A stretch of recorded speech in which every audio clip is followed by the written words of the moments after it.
Good afternoon, ladies and gentlemen. I'm Daniele Scalea, president of the Machiavelli Center, and it's my privilege to moderate this first panel of today's conference.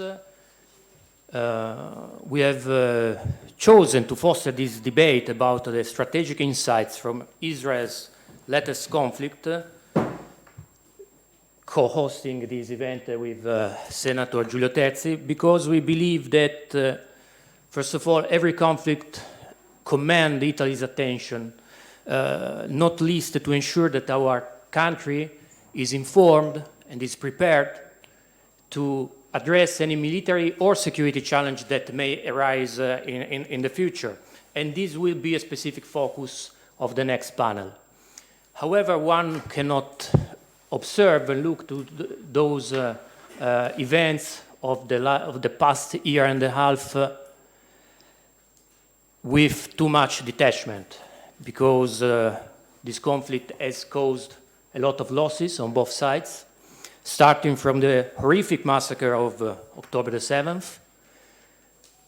Over those past months, the risk of a regional escalation loomed large. The conflict's impact has resonated deeply in Europe, in the US as well, where we have witnessed a huge, large mobilization in support of Palestinians, or more accurately, of Hamas, something that warrants serious concern and reflections. So those are precisely the issues that we will explore in this panel. And I'm honored to be joined by an exceptional panel of experts, starting with the Honorable Fiamma Nirenstein, a senior fellow of the Jerusalem Center for Security and Foreign Affairs, former member of the Italian Parliament, Guglielmo Picchi, Director for International Relations at the Machiavelli Center, former member of the Parliament and of the government, and obviously our host, the Honorable Senator Giulio Terzi Sant'Agata, member of the Parliament for the party Brothers of Italy, as you all know, former Ministry of Foreign Affairs, former ambassador. So I will start precisely from the introductory remarks by our host. Please. Thank you very much, President Scalea. Thank you, everybody, for being together with us today. It is a very, very important event, very timely, this one today that we have here at the Senate, in this hall, in this room where so many things have happened concerning the relationship between Italy and Israel. And not only between Italy and Israel, but concerning fundamental issues in the significance of Israeli values across the world, such as the true values of humanity, respect of human rights, freedom of religions.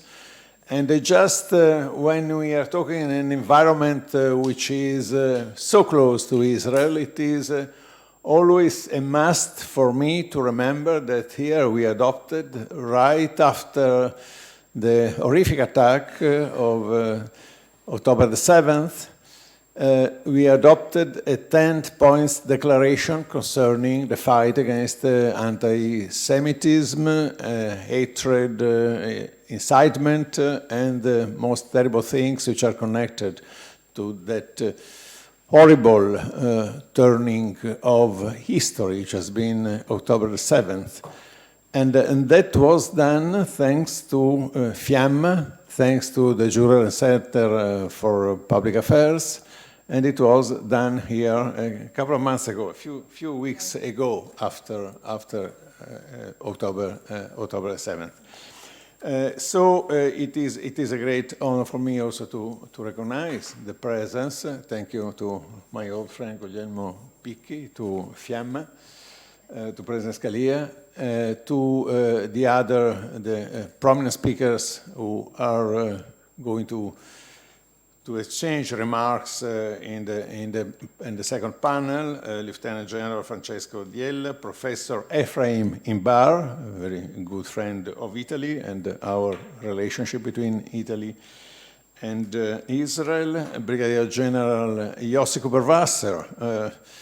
I am always concerned when I spend too long time without meeting him and without drawing from his wisdom, because I've had so many opportunities to come to Israel, to have a discussion with him, to listen to him. So it will be also today a very, very welcome opportunity to listen, and Brigadier General Giuseppe Morabito. But let me recognize also the presence of Ambassador Francesco Talò, much more successful than I was as ambassador to Israel, but I thought more than successful to have been a very lucky ambassador, to be there at the time of a center-right government. Fiamma knows very well what I'm talking about, a government which underlined Berlusconi government, which was the moment of a much close upgrading of relationship, the strategic relationship between Italy and Israel. And Francesco Talò stayed much longer than I did, and did many more things than I was able to do in my short span of time.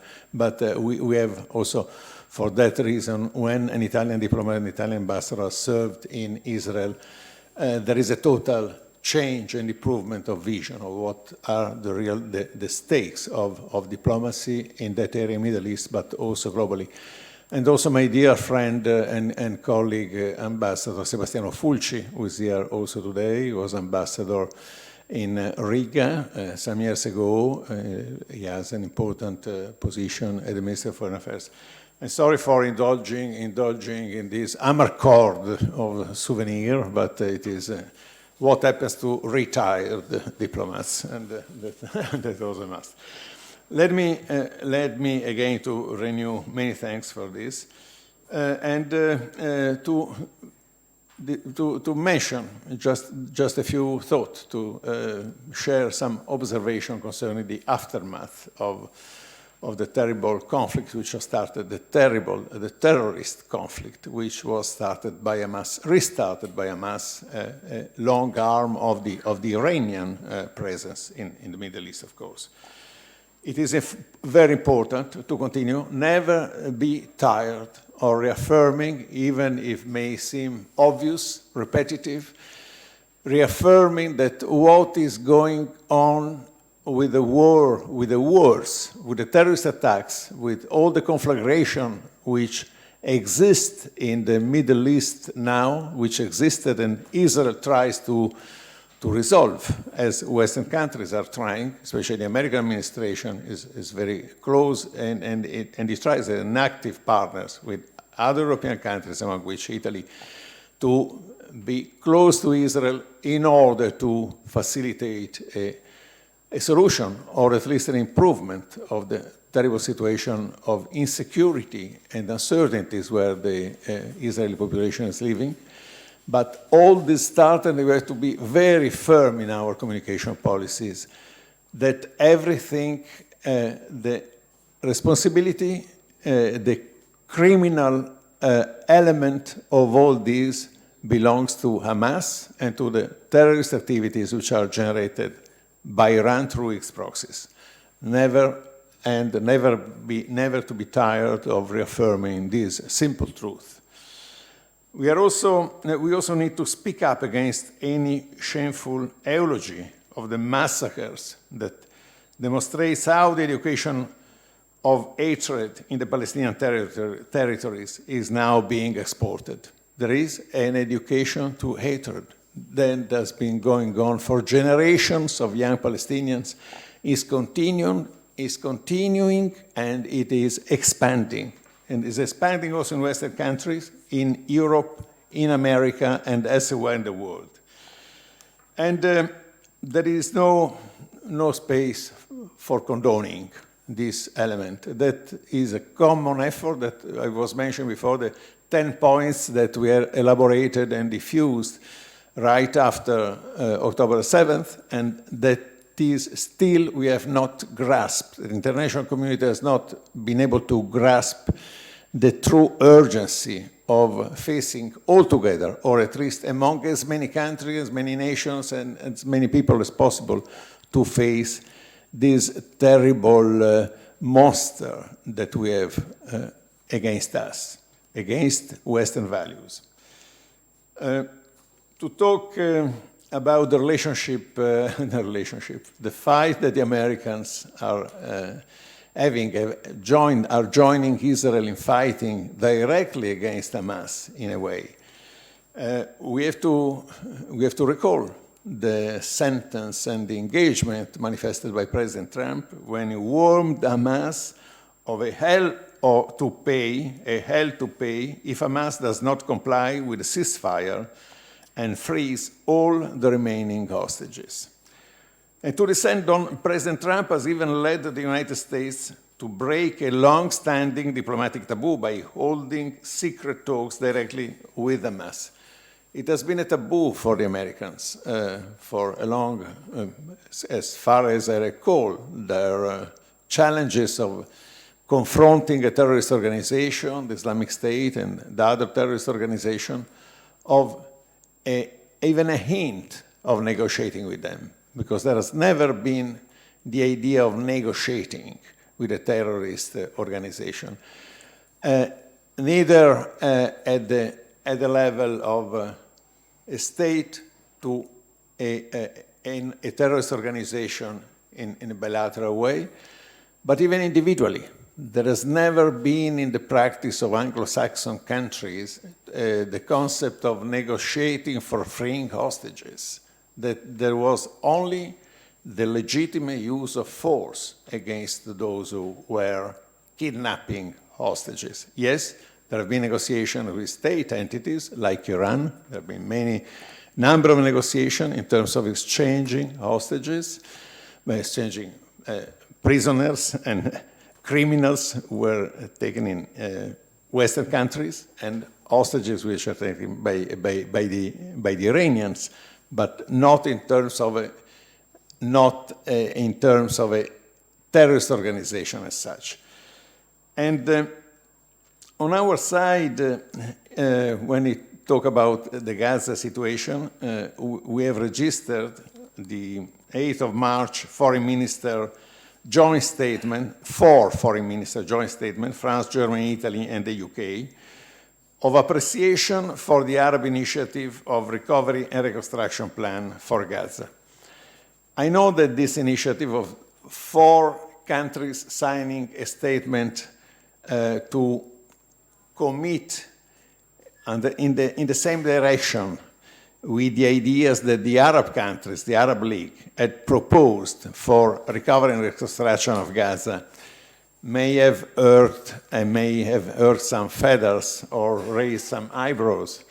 And talking with Fiamma, I got a direct sense that was, by many in Israel, not acceptable, that there could have been just a follow-up by some European countries in the wake of an Arab solution concerning Gaza. Of course, it was the Arab solution. Arab proposal was somehow in the follow-up of the American ideas floated the possibility of complete displacement of the Palestinians from Gaza. But I fully understand the sentiment that many Israelis can have about this European idea of getting to 4 European countries subscribing in terms of pure reconstruction and financial involvement for when the security of Gaza could be reassured for the Israelis as well, for the security of Israelis, the idea that could be a further element of reconstruction which could better stabilize the whole region. But we are talking about the future. I'm not in a position of dwelling too much about the aspect. But I was mentioning this just to show that there is a presence of some major European players which are committed, at least from the financial point of view, to do and to contribute to a securization of the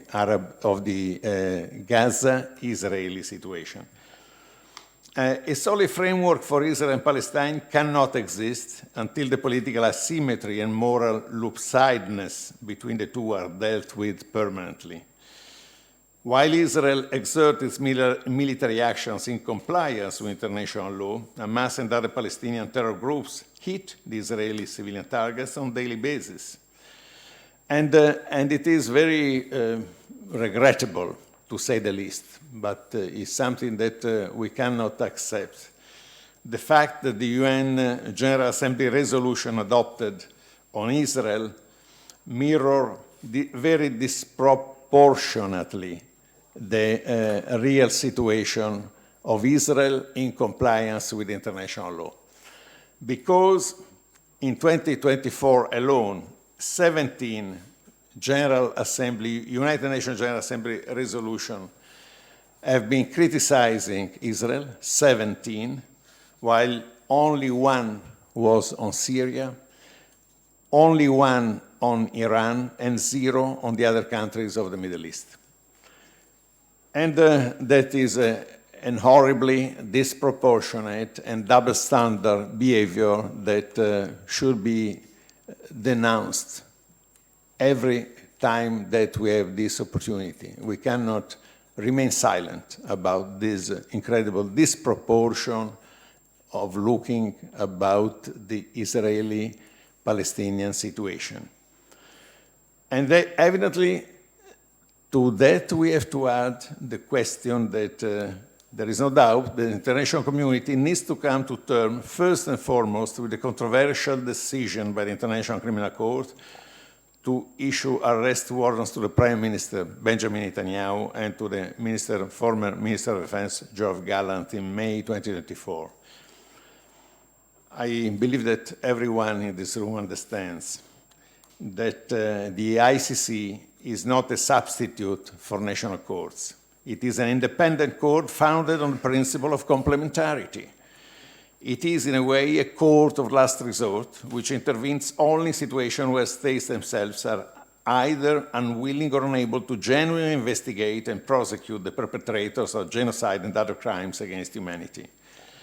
And to presume that Israel is unwilling to investigate and to pursue possible crimes committed by his citizens or his authorities, his military, to presume that just since the beginning of a war, while these procedures are already taking place in the Israeli system, and that presumption is done by the International Criminal Court just like that, while other situations are pending for years and years and years before the criminal court exercises this complementary role, it is something unheard of.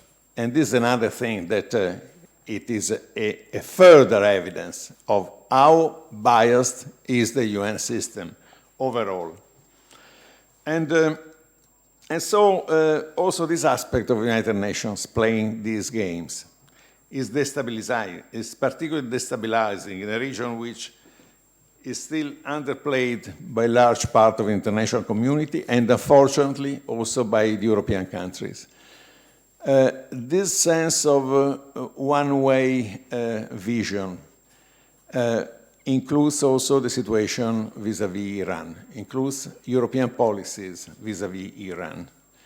And Iran is really, as I said at the beginning, it has to be considered, and we have to make clear that is the situation, has to be considered a central point of this huge fire, which is spread through the incitement against Israel, destruction of Israel, and even more so now that Iran is so closely linked and is a direct ally to China and to Russia, and by the way also to North Korea.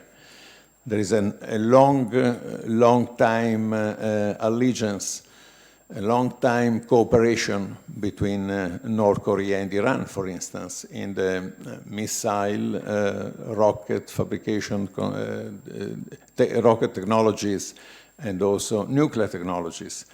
And all that comes together. Now there is such a more direct alliance and evident alliance between Beijing, Tehran, Moscow, and Pyongyang that it is very, very worrisome, the global capacity of Iran to become a spoiler of, and to become an element continuing the action also through, we have seen in the Red Sea with the Houthi situation that now is under pressure in terms of what to be under maximum pressure means for the American administration. A former Israel's Minister of Defense put it in terms of talking about Iran, and I quote, "Iran's Islamic Revolutionary Guard Corps has established around Israel, neighboring states, and international forces in the region a ring of fire of terrorist armies with capabilities comparable to those of nations," end of quote. And it's not only a ring of fire, if I may say, it's a ring of money, is a ring of smuggling, of criminal transactions, hidden transactions, which involve not only neighboring nations, but much beyond. And on that point, I can mention what Der Spiegel described recently, over the last few days, how Iran is seeking to access billions of US dollars deposited with a subsidiary of the Deutsche Börse, Germany's stock exchange, frozen there for years due to US sanctions. And listen to this. Tehran has apparently made attempts to secure a share of those assets, originally valued at around $5 billion. The securities of the Iranian central bank, Bank Markazi, are held by Clearstream in Luxembourg, and allegedly some of them are held through an Italian bank. It is not the first time, unfortunately, in the history of of the last 10 years in our relationship with Middle Eastern countries that there are allegations of Italian banks or Italian credit system involvement. This is very unfortunate, but this one is the most recent one, and I wanted to inform all of you about that. Tehran is in urgent need of our currency for its armed forces, as they need to restock its own arsenal as well as that of Lebanese terrorist militia, Hezbollah, Hamas, Houthis, Islamic Jihad. And since it is not an easy task for the mullahs, especially if we consider that the Iranian economy is getting weaker and weaker, they use these complicities in the financial environment to try to smuggle money and to use hidden resources to continue these operations. Earlier, but Iran, and I'm going to end here, what is Iran, the Iran might, if we want to say, is not as it was even a few years ago. The economy is in extremely bad shape, the Iranian economy. Just think that in 2015 the rial was worth 32,000 to $1. When Pezeshkian took office last July, it had plummeted to 584,000 to the dollar, and now it is almost 1 million rials for $1. That tells a lot why, and that's explained why the president, the Minister of Finance was fired, and other officials were fired by Pezeshkian. This is for the economy, not to talk about human rights. We know very well the Special Rapporteur on Human Rights on Iran is a disaster. 900 executions, and is by far the recordman country in the world for executions. And again, we hope that the policy of maximum pressure on Iran will take some fruit. The sooner, the better. What about the recognition of a Palestinian state without removing the iron fist of Hamas, Islamic Jihad, and supporters, and all the supporters of terrorism that exist even within Al-Fatah ranks? That must absolutely happen. The fight against terrorism, against all these organizations must happen. The sooner the better if the talks about two-state solution would be continued. Thank you so much.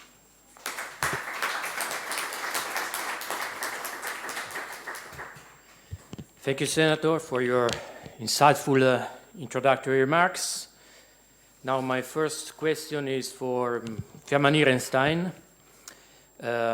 Regarding the impact of the October 7th attack, undoubtedly it left a deep mark on Israel, one that many have likened to the psychological impact of the Yom Kippur attack.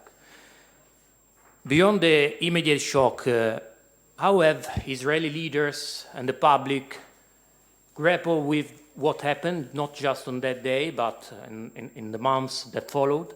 Do you believe this event has left a lasting imprint on Israel's mindset?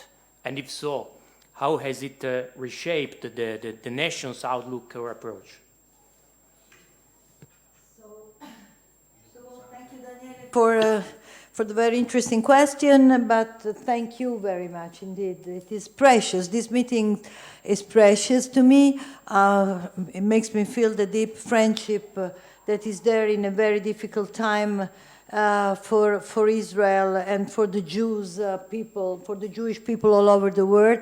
And so I'm delighted to be here with you, and thank you again and again for the initiative and for being with us all the time. I know that's since the very beginning, and it's now a long time. I'm a little surprised I have to speak English. I thought I can speak Fiorentino, but it doesn't happen to me today. and therefore, I will do my best. You asked me what's the outcome of what's happened to us. The outcome is a total, complete change of the way of thinking of the Israeli society, of the world thinking. And I think that, again, the Jewish people finds itself in a situation where it becomes a sort of instrument for all the world to understand that all of its moral and strategic aims and fundaments have to change, you know. When I think about that, I think, for instance, yesterday night I switched on the Italian television and I heard somebody say, but what are you talking about, arming Europe and Italy? But don't you know that the war is banned by the Italian constitution? It's banned, you know, and you say, no, but this is what it is. I mean, the European, the Western cultures bans the war. And it is since 1945 that's the thought about what is good and what is bad, what is palatable and what is not, is all connected to the idea of where is the violence, where is the good, where is the bad. Does there exist something like a just war, or it cannot be even, or there cannot be something? Well, you know, we are in a totally different mood today. We know nowadays that the just war, not only that exists, but it has to be fought. It must be fought. And there is no other ways to survive but to do it. And we also think that this is something that all the West will have to learn very quickly. And I think that it's learning it nowadays. So let's say that this is what the Israeli society has learned from the 7th of October. Lesson number one: nothing can be as it was. This is the very first. This is the very first issue. You know, even in the 20s, there were some German intellectuals like Gershom Scholem, Rosenzweig, Walter Benjamin. They all thought that, after all, the way that the Jews could live in a German society was among the best that could have been imagined. They did not know that there was something that was preparing, and it was the destruction of all the Jewish people. Now we know that there is something like that.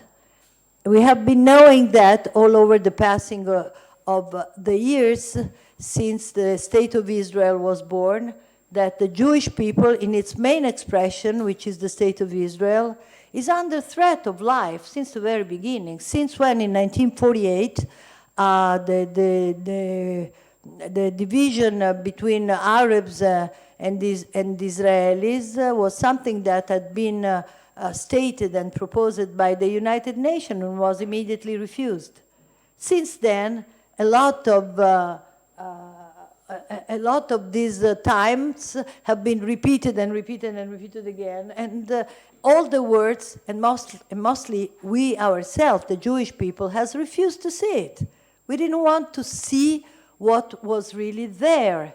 And still today, there are plenty of people that don't want. Still we are today in a situation where the war is not over at all. This is the first thing I really want to tell you. We are still inside this enormous war on 7 fronts.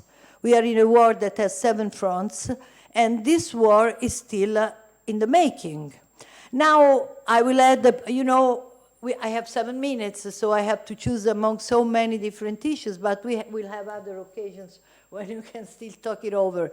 But I want to tell you something that I think that is very important. The State of Israel nowadays has 2 very important aims. One is to obliterate Hamas. We have to obliterate Hamas, and whoever is a friend of Hamas. I mean, you have been speaking at length about Iran. I won't go back to that. I'm sure that we will hear much about it in the strategic issue that will be discussed in the next panel. So I'm going to leave it over. But what I want to say is that we still have to finish a war. This is number 1. Number 2, we have to liberate, we have to free the hostages, because we still have 56 hostages, 24 of them, according to what we know, are still alive, and we have to free these hostages. How do you put these 2 aims together? Well, this is quite a question, and we have this question hanging on our future and our strength as a State of Israel, and this is the main issue that also brings discussions and more discussion, breakings, wherever in the civil society, on the top of the pyramid of the Jewish state, and this is quite normal because these 2 issues are both of them so very important that it's a matter of fact that can be nothing else but a tough discussion about it, even if each of us, including myself, has his own personal ideas about that. But I want to tell you something here. We have been fighting, and we will fight. I mean, I think you remember after we have been hit on the 7th of October, we had 3 weeks where we didn't know where we were going. What was happening? What is Israel doing? Why they're not attacking? We were standing on the borders, and we did not decide. So what? You are not going in? And then we went in. And then there started all the story of the Tzir Philadelphia, and there started all the story that was Rafah. You cannot go to Rafah. You cannot go to the Tzir Philadelphia. And we went to Rafah, and we went to the Tzir Philadelphia. And then there was the other very important issue, which was you cannot fight the Hezbollah because the Hezbollah have 250,000 missiles, and they will destroy Israel. That was also a very important issue. And it was discussed, and we went to the Hezbollah and destroyed the Hezbollah. We killed Nasrallah, and we had the incredible episode, and so this is what we did then. And then, don't forget, we killed all the leadership of Hamas. We have killed almost them all. Who is left? Is left a brother of somebody, but he's a brother of somebody, okay? The brother of Sinwar is still there, but he is the brother of Sinwar. Sinwar we have killed. And don't forget that Ismail Haniyeh, we have killed him in Tehran, not in the neighborhoods. We went, and the moment when Iran has attacked us twice, we have been able to destroy all the weapons that they had for the aerial defense, which were among the best, and they don't have them anymore. So we have facilitated the way for Trump coming to power and deciding that he wants to be on our side. It's much easier nowadays to be on our side because we have defeated our enemies. We have defeated our enemies. And we will defeat our enemies. But you don't know how. I don't know how. Maybe Imbar and Cooper Russell have certain more clearer idea than on how we will do it. What I can say is that be ready, because certainly something we will do, because that's the way we act. That's the way we. You don't know. You think that there is a situation where we are not going to move anymore because it's too difficult. Because we don't. Nowadays, the situation has changed a lot since the time of Biden. At the time of Biden, we were threatened all the time not to have enough munitions, that if we were not bringing inside the help that we were supposed to help, then everything would have stopped and they would return against us. It was just a strange interview of yesterday. Maybe someone of you have seen that Blinken has declared, I wonder how the world didn't raise up against Hamas. It was so very clear that it was Hamas that was refusing all the time to give back the Khatufim and to make an agreement about that. It was so very clear that they have been behaving in the cruelest possible way in the world, so that even the concept of evil had to be changed according to what they are. Still, they didn't do that. They didn't do that, and nobody did it. So, as I had these 7 minutes, I suppose I've used them. And believe me, there are so many more things that have to be said. But what we can be sure about today is that things are still ongoing. Things are better than they were when we, with the wrong concept, the conceptia of our enemy did not understand what was going on. I think that there were mistakes that will not be done anymore. I think that Israel, anyhow, even if it's broken, even if it is divided, will not go anymore in a direction that will be able to allow even the concept of its destruction. And nowadays, there is a new administration in the United States that has our back. You know, they have our back. And this is what they have declared many times. Will they be able to keep having our back? I don't know, because I don't see it yet. I see a lot of discussion about 1 Khatuf, 2 Khatufim, 10 Khatufim. I use this word Khatufim because I'm sure that all of you nowadays know this word. But what I'm sure about is that we are in a better situation, and that this situation is still one that is the avamposto, come si dice avamposto? The outpost of a fight that is taking place, as Giulio said now, all over the world. And this is our task today, and it has always been the task of the Jewish people. So we are not surprised about that.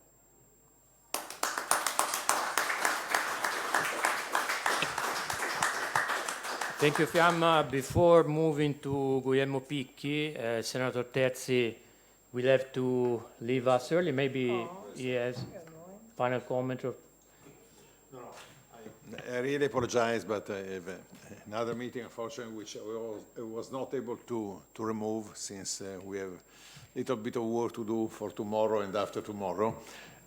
But I've been very much impressed by Fiamma, what President Scalea said, but especially by Fiamma, because she ended with really a key point in the general understanding, which is also this denied. This is a global fight, it's a global challenge that we are facing, because forget those who like the idea of reviewing the old established Western influenced order, the legal order, the international community, multilateralism, the international law, and so on and so on. But we are, in whatever format we think about review, with Francesco Talò and Sebastiano Fulci, we have been involved for how long? 30 years now in the discussion about the reform of Security Council, the fact whether new permanent members have to be admitted to the Security Council, whether the right of veto would survive, and so on and so on. But you know very well that it didn't happen over 30, and that is the moment. If you think that the laws, the only body which has a supranational authority to deliberate a role regarding international peace and security, and to say the use of force in this case is legitimate, in the other case is illegitimate. If there is a violation of international laws, the Security Council, therefore the United Nations, can send a military force anywhere in the world to take care about that, or to. So it is an extremely important organism, and be sure that when the Russians or the Chinese say, oh, well, there is an international order that has to be reformed and so on, they are not mentioned in the Security Council as the one which should be truly reformed.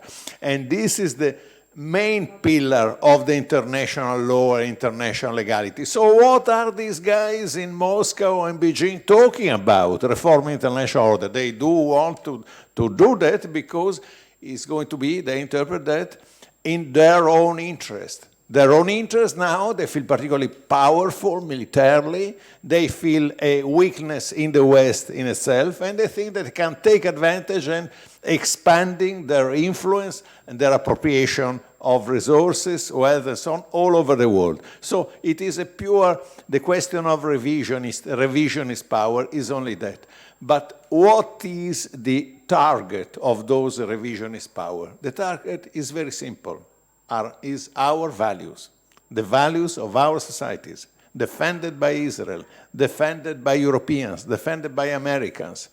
The Americans, of course, there are many interpretations about the original values. The values that are the firsters, they are those who are coming back from the 60s of the last century, already with the Whittaker chambers of Pat Buchanan. They know many people much earlier than Donald Trump were talking about the same thing that Donald Trump is talking about and these people are talking about. But there is the concept of liberal order, liberal democracy, humanity, interest of freedom of speech is there, is our. It does, and that is something that is enormously disturbing the Iranian regime, the Russian regime, and the Chinese regime. We are all together, I believe, in keeping care of our values, which are the values that we want to, where we would like that the science, the prosperity, the freedom of our children will be there also for them, not only for our generation. Is not a lost generation, it's a generation which is going to continue. Thank you.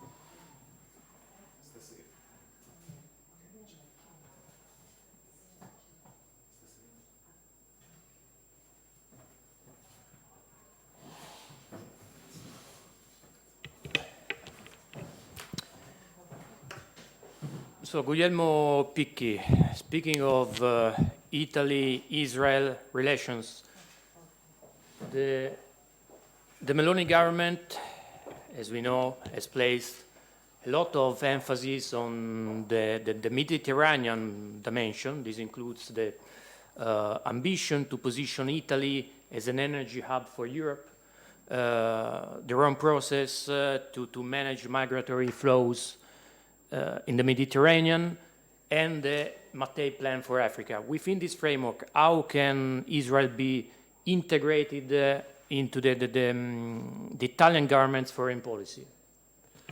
Thank you, Daniele. First of all, let me thank Ambassador Terzi and Fiamma with whom for hosting and for being here today.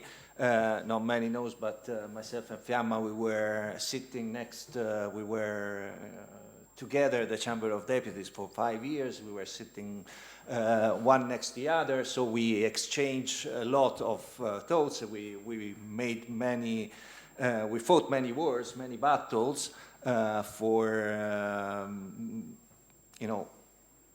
seeding in the Italian parliament how important is Israel for the West. Israel is part of the West. Israel, as I used to say, always is the bastion of freedom that should be defended at any cost.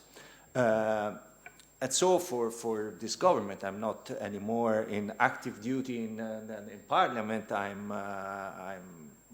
now in my capacity as a think tanker.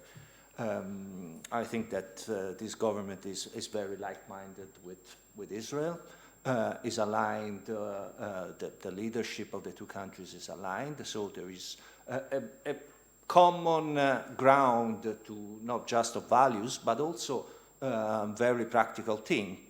We are both on the Mediterranean. We face the same enemies. We have complex societies, sometimes very polarized societies. So we have the same challenges.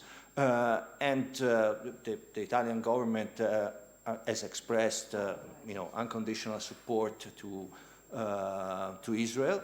The good thing is that finally we are seeing also in the multilateral fora there is a shift of attitude. Unfortunately, many times the previous Italian governments were taking very cautious position vis-à-vis Israel. There's still a lot that need to be done, but at least there is, the intention to push the Israel cause forward. As mentioned, energy is something that we have in common.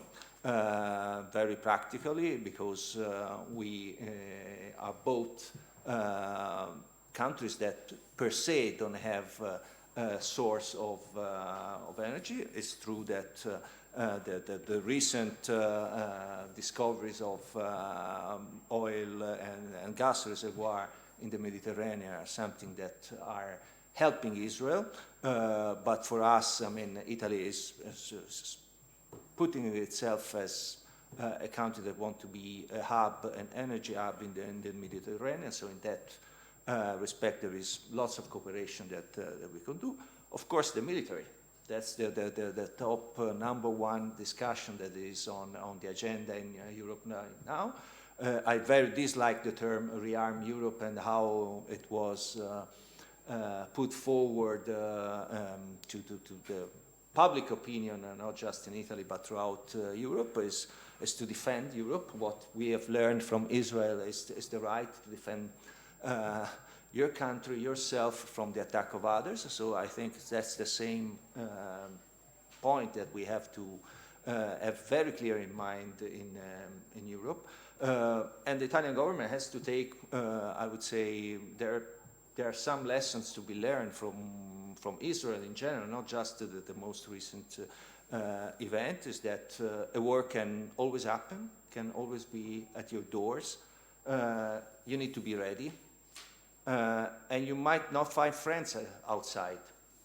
So we should be well aware of the Israeli lesson in the past, and we have to build resilient society, a society that is ready to the worst event and able to react to those events. So that's something that more than economic, defense, cooperation that are very important, political cooperation, defending the same values, all that stuff is good, but what the Italian government has to do is really to disseminate in the Italian society the consciousness that a war could happen, that could be at your door, that you could be attacked, and you have to learn. I mean, we have two very situation at our doors. One is Ukraine and one is Israel, and we have seen two societies that were ready to fight for the borders, for their sovereignty, for the right of existing. Of course, the two cases are completely different. I don't want to to put them together, but simply that they have built societies that were ready to fight for their freedom. That's something that in the West in general, it's for all the demos that we have seen, unfortunately, in many of our squares and in many of our streets, I would have expected much more condemnation of Hamas and whatever it was happening, and much more support. Sometimes even words are important, and when you don't have the moral support for, it's a failure of the society. So that's the key point that I would say that the Italian government and in general the Italian ruling class has to do is to learn the lesson from Israel and to give Israel all the support it needs in during times with complex situation, and as Fiamma mentioned, there is Iran still there. For how much you degraded Hezbollah is still there. For how much you degraded Hamas is still there. So first of all, let's help and support Israel in bringing back the hostages the sooner rather than later. Thank you.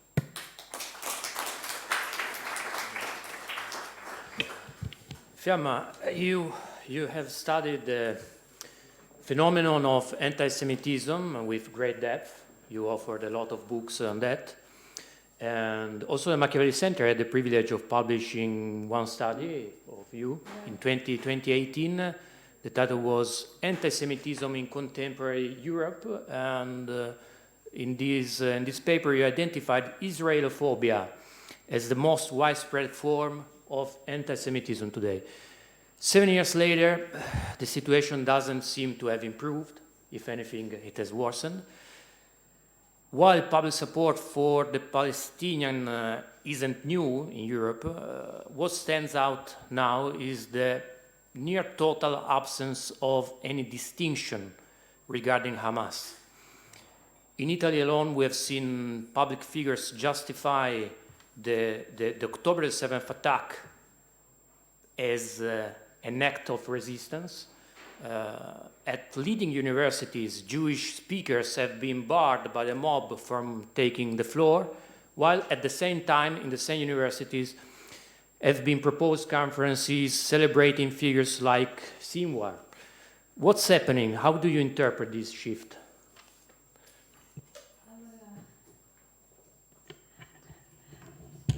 I will not try, don't worry, to make a resume of my 15 books about anti-Semitism.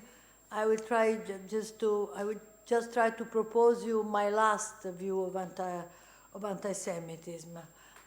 Just in this very moment, okay? What's happened to us is the most incredible thing that has ever been seen in the history, in the history of the world, because this hasn't happened even after the Shoah. When the Shoah became known, there was not a big movement in the street justifying, no more than justifying, glorifying the fascist and the Nazi. It didn't happen. I mean, it hasn't happened anywhere, even if there were corners of the society where this could have been liked. Still, we have not seen anybody doing this. Well, ourselves, after we have seen slaughtering, raping, killing, beheading, burning, newborn, old people, grandmothers with 2 children burned, and the Hamasnikim doing by themselves which is also something that the Nazi never did. The Nazi tried to hide what they were doing. Hamas wanted to show widely what they did, and they filmed that, and they showed it, and they put it on the social media, and this also makes an enormous difference. And afterwards, we have seen an incredible endorsement of barbarism. I would call it like this, an incredible endorsement of barbarism. For me, there are several episodes which are the most incredible, but one always comes back to my mind, and is the people tearing down from the walls the picture of the two Biba's children with their mother, and the people just taking down from the walls their pictures together with the pictures of the other kidnapped.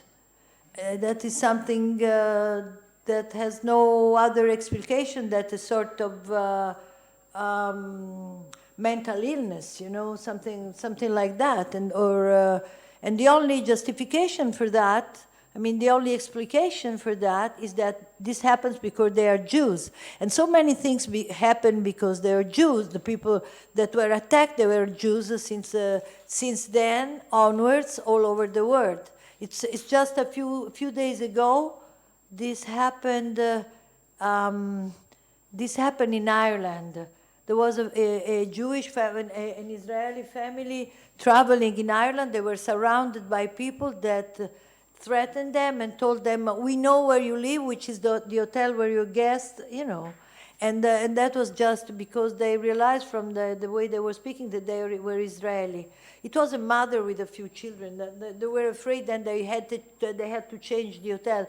Not to talk about, for another example among the thousands of what happened in Amsterdam, where they, in the town of Anne Frank, they were running after the people that came it was not basketball, it was soccer, yes. Okay, so having said that, so you have been seeing all over the world an immense, sometimes that you can look from up, and sometimes you have to look from inside, because it brings a total change of the culture. For instance, inside even the most important universities all over the world, in the United States especially, of the culture of this university, it has gone everywhere. So now it's very good and very right to ask ourselves why. Why? The answer is very clear. Number one, anti-Semitism has always existed. Since it is 3,000 years, the first papyrus are the one of the Egyptian kings, where it's written, we have beaten the Jews, and there doesn't flower any vegetation in their land, because we have burned and destroyed everything. The Jews don't exist anymore. And then you find new traces all over the years, and you find the Christian anti-Semitism, which burned the Jews, expelled them from Spain, and then you find the Russian and the Polish anti-Semitism with all of their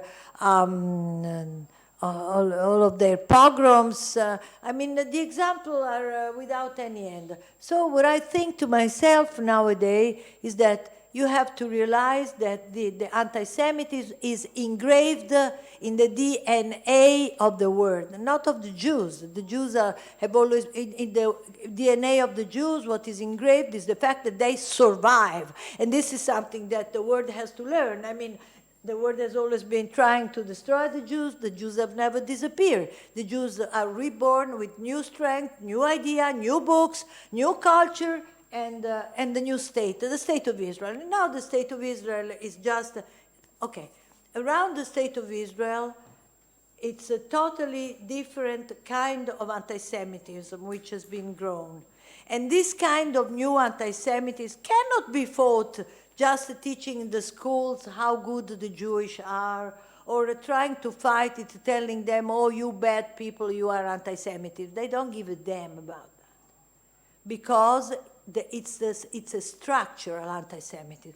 This structural anti-Semitism was born in the years of the Soviet Union, when the Soviet Union decided that the state of Israel, after a few months, where it was useful for the idea of I'm not going into it now, then it became an ally of colonialism, imperialism, capitalism, and whatever you can mention that, and a big building was built around that, and that building became the structure of all the human right construction. It passes straight from the leftist Soviet Union constructions to the human right construction, so that, as you have mentioned before, all of this United Nations construction and whatever has been built around that, from the UNRWA to the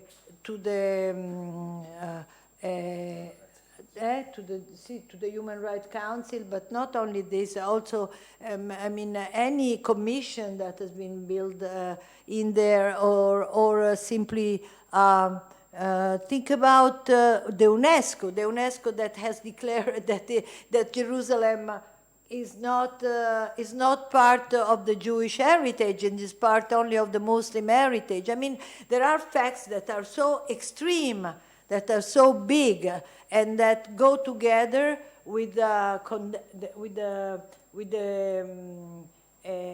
come si chiama? Il tribunale Sì, there are two, the ICC and the ISJC. Both of them are built in a way that their only aim is just to condemn Israel. So we are here in front of an extremely well-structured anti-Semitism.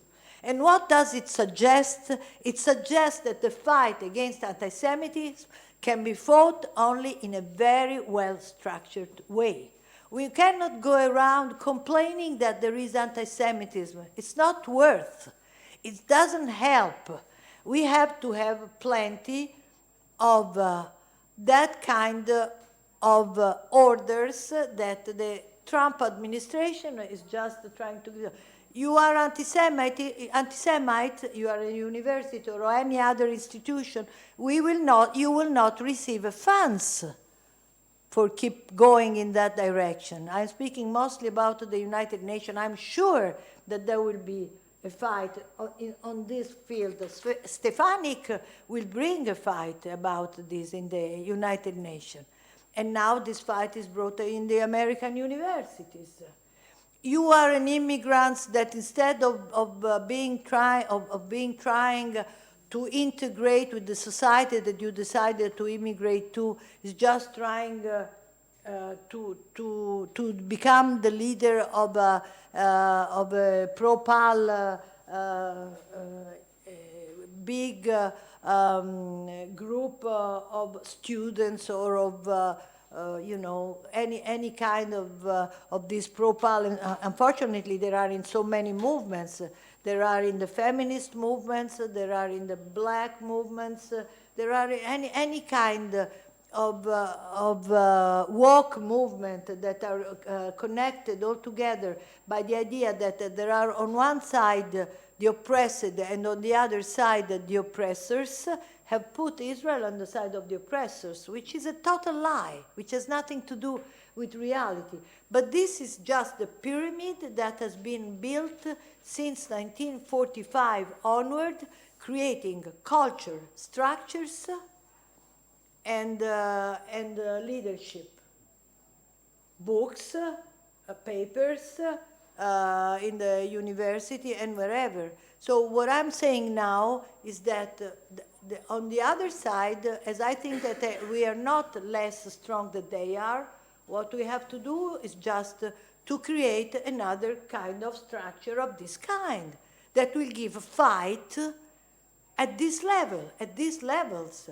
Of course, not all together. There will be somebody in the United Nations, there will be somebody in the universities, there will be somebody in the streets. But this is what has to be done. Otherwise, we will find ourselves with continuous slaughters of Jews. And because the Jews are always the canary in the mine, that will always be the first step toward other slaughters. And think only about the fact that plenty of this immigration that is against the Jews very often is also against women.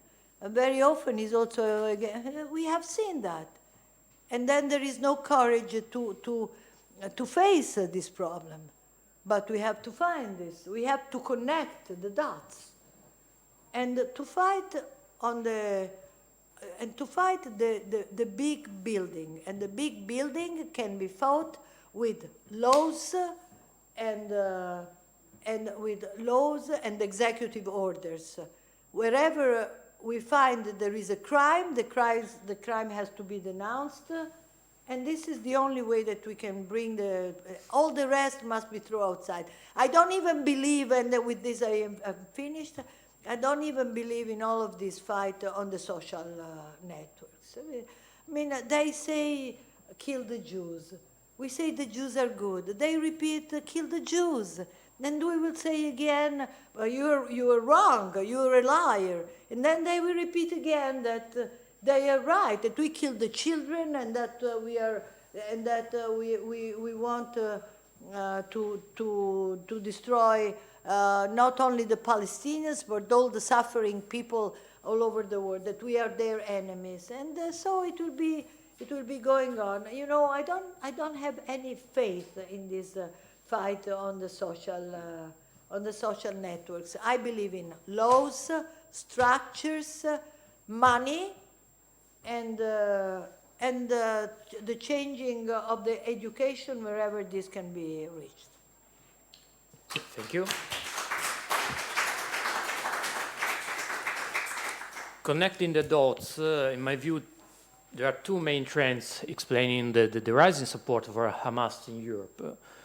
The first is wokeism, so this extremist, self-hating shift that wokeism has imposed on the Western left, framing Israel as a manifestation of white colonialism, that is, in their worldview, history's ultimate evil, against which any action is deemed legitimate. The second is the rapid growth of Europe's Muslim population, where hostility toward Israel and sympathy for groups like Hamas are more prevalent. While there are signs that wokeism may be waning, Islam's influence in Europe is clearly on the rise.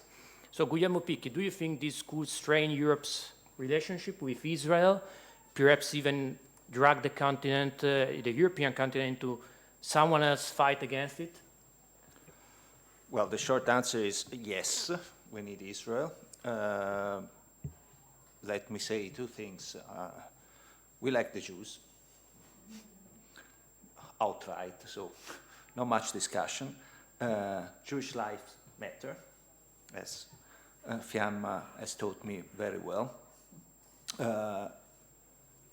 Wokeism is a battle that we had to fight. As what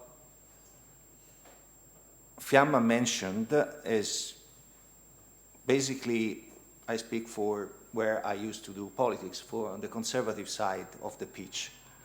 The conservative side left the multilateralism all in the hands of the more progressive minds. And that generated multilateral institutions that created monsters as, you know, Iran chairing the Human Rights Council, UNRWA, people working for the United Nations who were, you know, clearly taking part in the tremendous massacres of October 7th.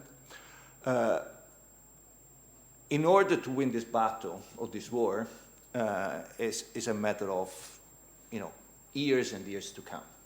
So we have to, I think that multilateralism is in principle good. If you execute multilateralism as has been done in the last 40 years, well, it's not very useful for the values that, you know, in Europe we have fought 2 world wars and centuries of sometimes useless wars. So we have learned the lessons, we have values, lives are important, we should defend it. And above all, there is, you know, 2 things that are important: freedom and the people. The people are key. This is not very important in some other cultures. So there is a danger that the Propal, no borders, that are always yelling at those who are considered conservatives, but maybe they are simply people of, you know, common sense and good principle and good values, so not necessarily has to be labeled in a political way, that an uncontrolled influx, use the word you want, unrestricted immigration of culture, that we respect any culture, any religion, everyone, there's no discussion on that. We have learned it over 3,000 or 4,000 years of civilization, but we cannot accept that the role of the woman is below the level of man. I mean, we have learned that. I understand well that many people, are religious, respect religions, that respect the laws of God, but we have learned that the state is lay, is not a religious state, and so they're having huge components of the society that are not willing to integrate and align to our values, is a threat to the Western civilization, to the West, and they put Israel in this.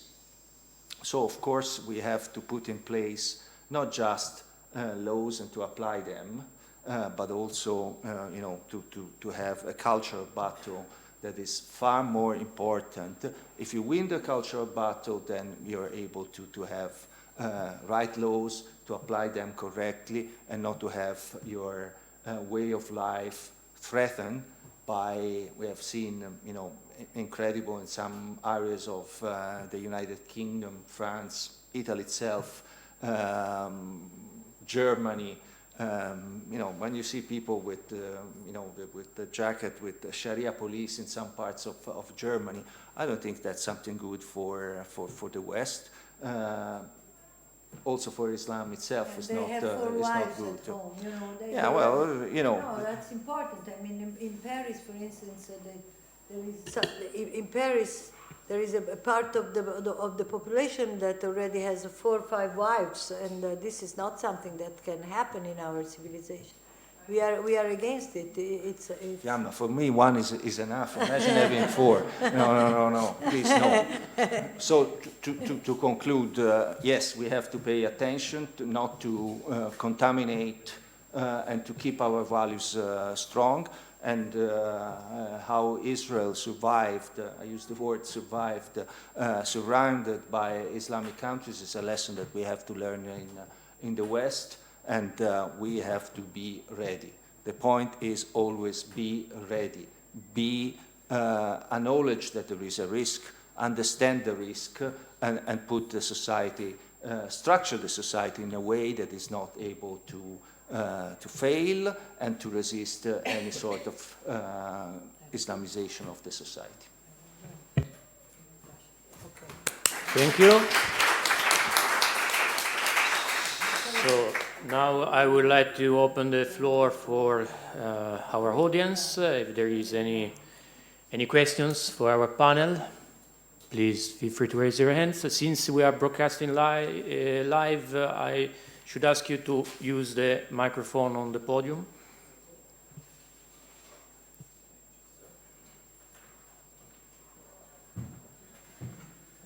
Good evening, good afternoon.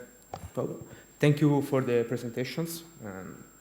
I want to ask you, to all of you, something, a very short question, which is, how do you see Israel in 5 years? What do you think it will be the position of Israel and relation with the neighbors, included even the Palestinian population? What it will be, the position, how you dream Israel in 5-10 years? Thank you. Before replying, I would suggest to collect more questions if there are more than one. Is anyone else? So please. Però lasciamo tempo con gli altri perché ho tanta. Sì, appunto per quello finiamo Sì, io farei alla così almeno poi svelta, fate una breve. perché ho paura che quegli altri. Cominciato 15 minuti dopo, ci abbiamo tempo di esplorare. Okay, thank you very much. My question is easy. Yes. After the October the 7th, it is in Israel a revisitation of the intelligence services, intelligence systems. Questo, Thank you. This I prefer to leave the answer to Exactly. to General Cooper-Brasser. It will and be to one of the issues explored by the next panel. As Is the there next anyone? panel, the Professor Imber, I can answer to you about my dreams, as you said before. Please. Good afternoon.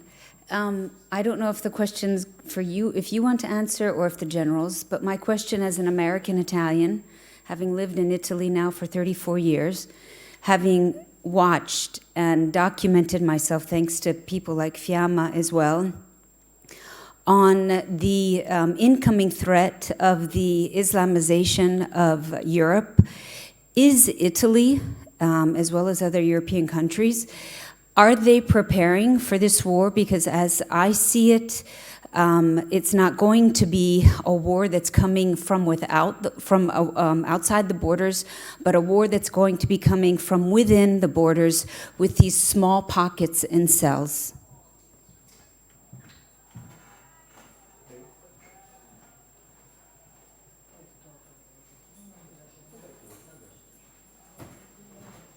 Yes, I would like to ask a question regarding the canard of Islamophobia, because I think that we're not always taking into account that the Italian Constitution, in its Article 3, is very clear that every man and every woman has the same right.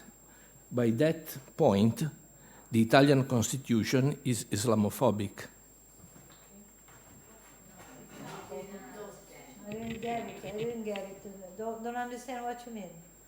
Why islamophobic? Ah, perché le donne non hanno gli stessi diritti. Ah, ho capito.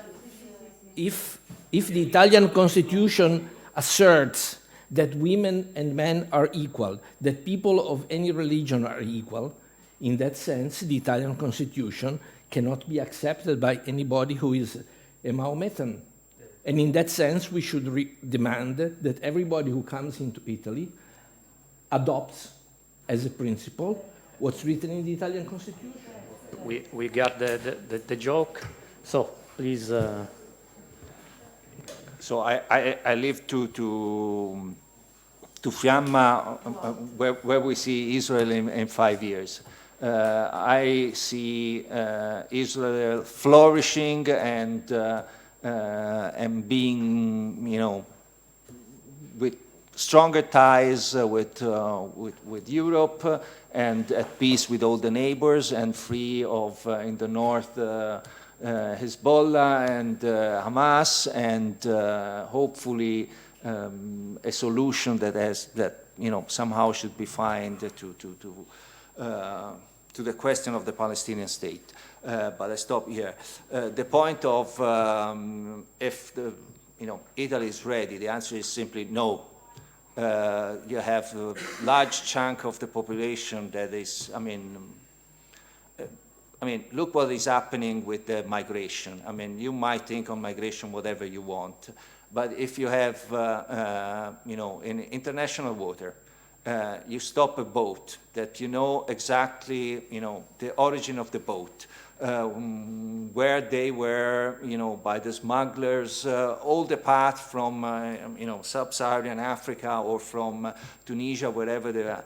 As soon as you try to bring them in a center where they could be, treated with the most respect and everything, there is always a judge that for not legal reason, but for political motivation, overturns the decision of the executive branch of the government, well, then we have a cultural problem in this country. So that's why I mentioned that, the cultural war is the one that we need to win in order to address then all the practical, because we might have all the best laws in the world, but if you have someone that always apply them in their way of interpreting laws, then the fight is lost before starting.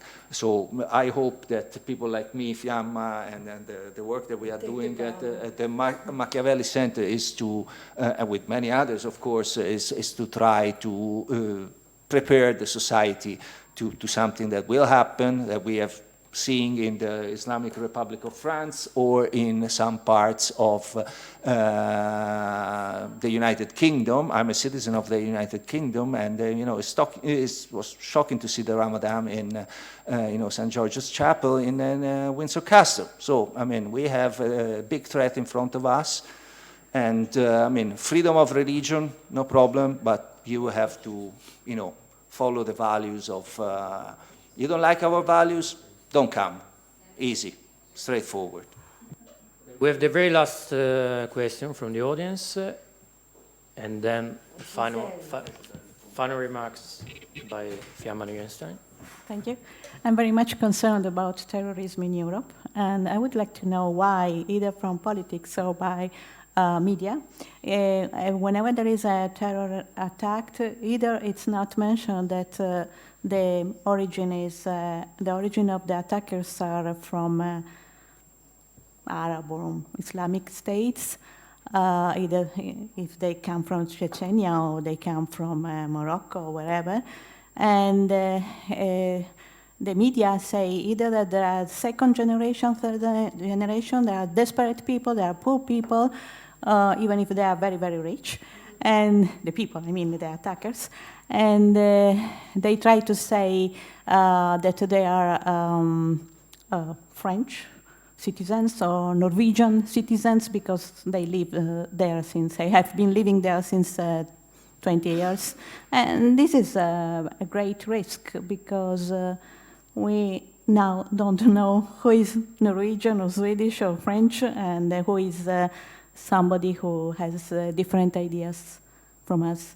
I think it should be mentioned sometimes.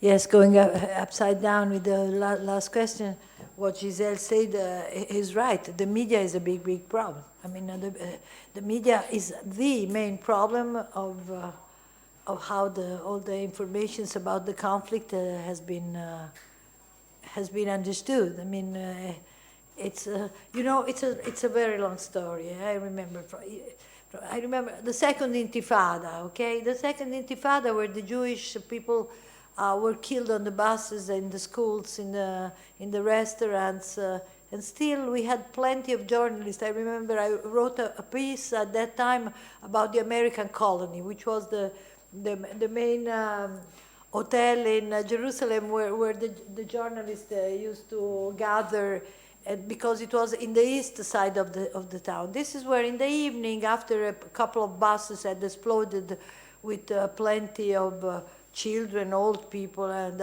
dying or in the hospital, they used to meet with the bosses of the terrorist groups and interview them. They were just interviewing them on the reasons, and the reasons were, what were they?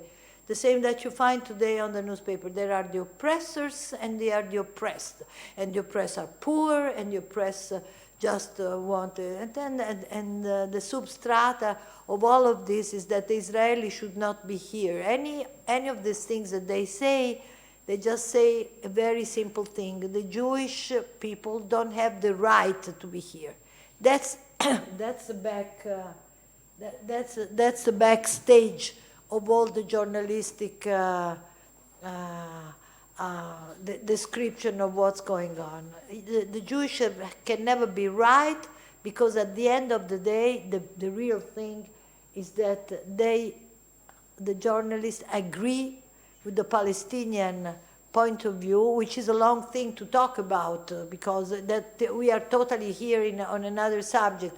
Should the Palestinians be part of the future of Israel? No, I don't think that at this very moment this is something that we can at all imagine, not even for a second. The Hamas, Hamas is Hamas, and the Palestinian Authority has not even condemned the 7th of October up to now, and is keeps giving the salaries to the terrorists. So, I mean, there is not, and most of all, cannot organize its society. And there are so many things to say about the Palestinian society. But still, what the journalists prefer to say is that they are an oppressed society, and most of all, oppressed by the presence of the Jews that should not be here. That's, at the end of the day, the message, and the message is repeated all over the most important newspaper of the world, from Le Monde to the New York Times, wherever you go. So you're right. This is it. That's from Itona Haaretz, the Israeli newspaper that is mostly quoted all over the world. Why is it so much quoted? Because it's the same kind of journalism that you find in the journalism that you mentioned. Let's leave it outside because it takes hours to discuss about it. It's another conference. I will finish now because there is another a group of very important people that are going to talk as well. Somebody asked me about my dream. I'm not a great dreamer at this point. I'm not a great dreamer. We don't have much time to dream at this point yet. We are still all inside understanding, which always comes before dreaming. We woke up, actually. We are not sleeping. I'm not dreaming. What I see is this. The situation has changed, okay? We are discussing with Lebanon a longer truce that could become a sort of longer agreement. Syria has changed completely its face, and we still have to see. Good that we have our army inside there, and I hope that it will take a long time before we take them out. What I can figure out, even if we are still at the very beginning of the process, is that the moment when we can, whatever the programs of the Egyptians and the Qatari are, which are never on our side, whatever we will be decide about Gaza, what we can figure out as the best of the solution is the Abraham Accords. This is just what we can dream about if we want to dream.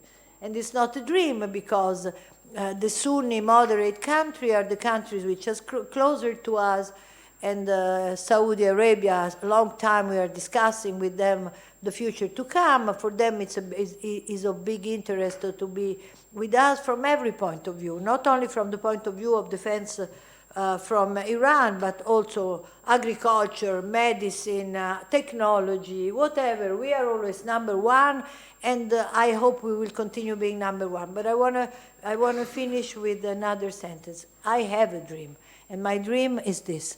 I have seen along this war a generation of heroes who are now 19, 20, 21. You don't even dream of boys and girls like those, you know. We have a generation of heroes that are ready to sacrifice their lives for their mothers, for their brides, that they sacrifice their lives running to the borders in moments when they only had a pistol in their hands against 1,000, 6,500 Nukba that came inside. And they went, and they stayed, and they go back there with the Miluim, the service, come si dice, le riserve, the reserve, and they don't care. Their shops are closed, their works are in troubles, their children suffer. I want to conclude here remembering Avi Goldberg. Avi Goldberg was 48 years old. He was a beautiful, clever, religious Katzin, official, that was also, for our luck, the teacher of my little son in Torah. He came home once a week to teach him Torah. And suddenly, Avi has been killed because he went in Lebanon, because he went into a house to rescue the bodies. He knew that in that house, so he was killed there, the place exploded, and together with him there were other two guys that were killed too, and the other one was even younger, was at 30-something years old, that while Avi was the teacher of my son, the other one was the shomer, was the guard of the school of my son. So we had two losses in one day. When my little son knew that Avi was dead, he shouted his name for an afternoon. And the day when Avi was supposed to come to us, he always came on a Monday at 4 o'clock. Itai waited for him at the window because he could not believe that this wonderful guy that sent him messages from Lebanon showing him the view, you know.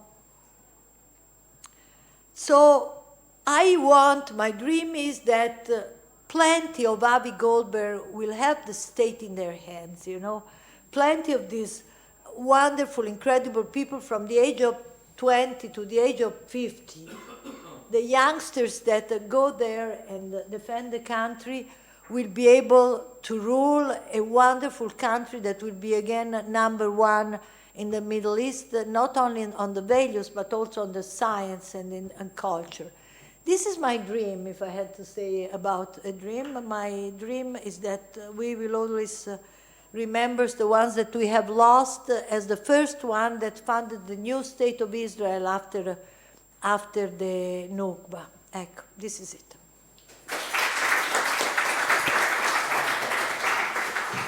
So that brings us to the close of this first panel. Thanks for our panelists for this engaging discussion. Now I'll hand it over to the next session, chaired by Giuseppe Morabito. Some of you don't know me. I introduce myself. I'm Brigadier Morabito. I'm Roman.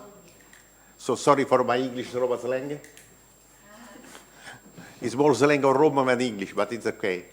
And today we are 3 general and 1 professor.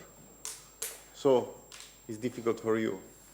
And we try to give you open the window to what is happening in Gaza, what is happening in Israel, what is the situation on the floor, what is the situation at political level. So we will try to do strategic, operational, and tactic.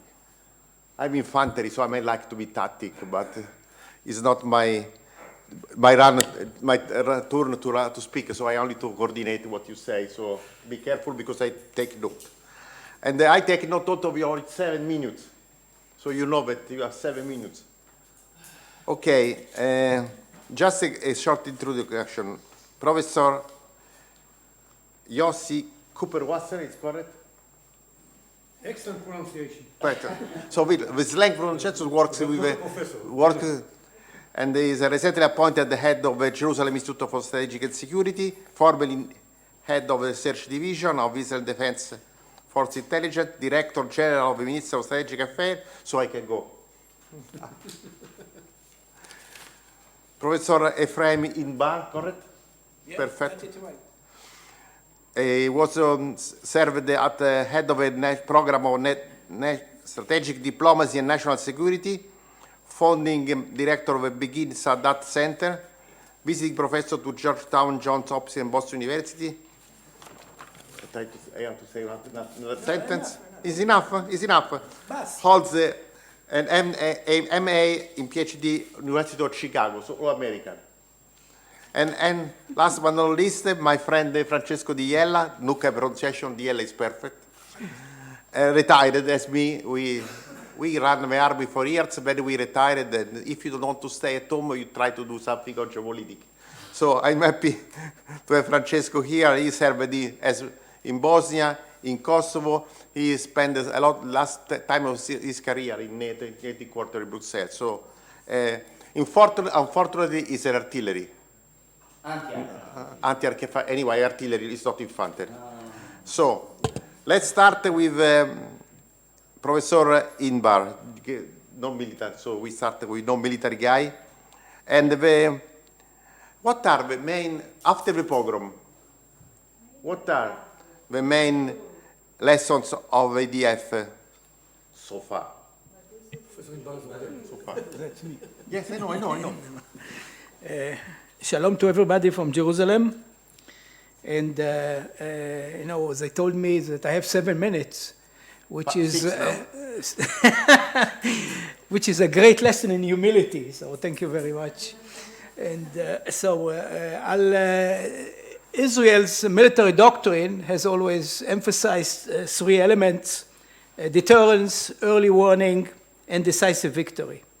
But doctrines do not always work. And we are surprised twice, in 73 and now October 2023. And this was an intelligence failure as well as a deterrence failure. Deterrence is particularly problematic because it is an elusive psychological concept. It is predicated on the assumptions that the enemy is afraid of us and is afraid of the consequences of trying to attack us.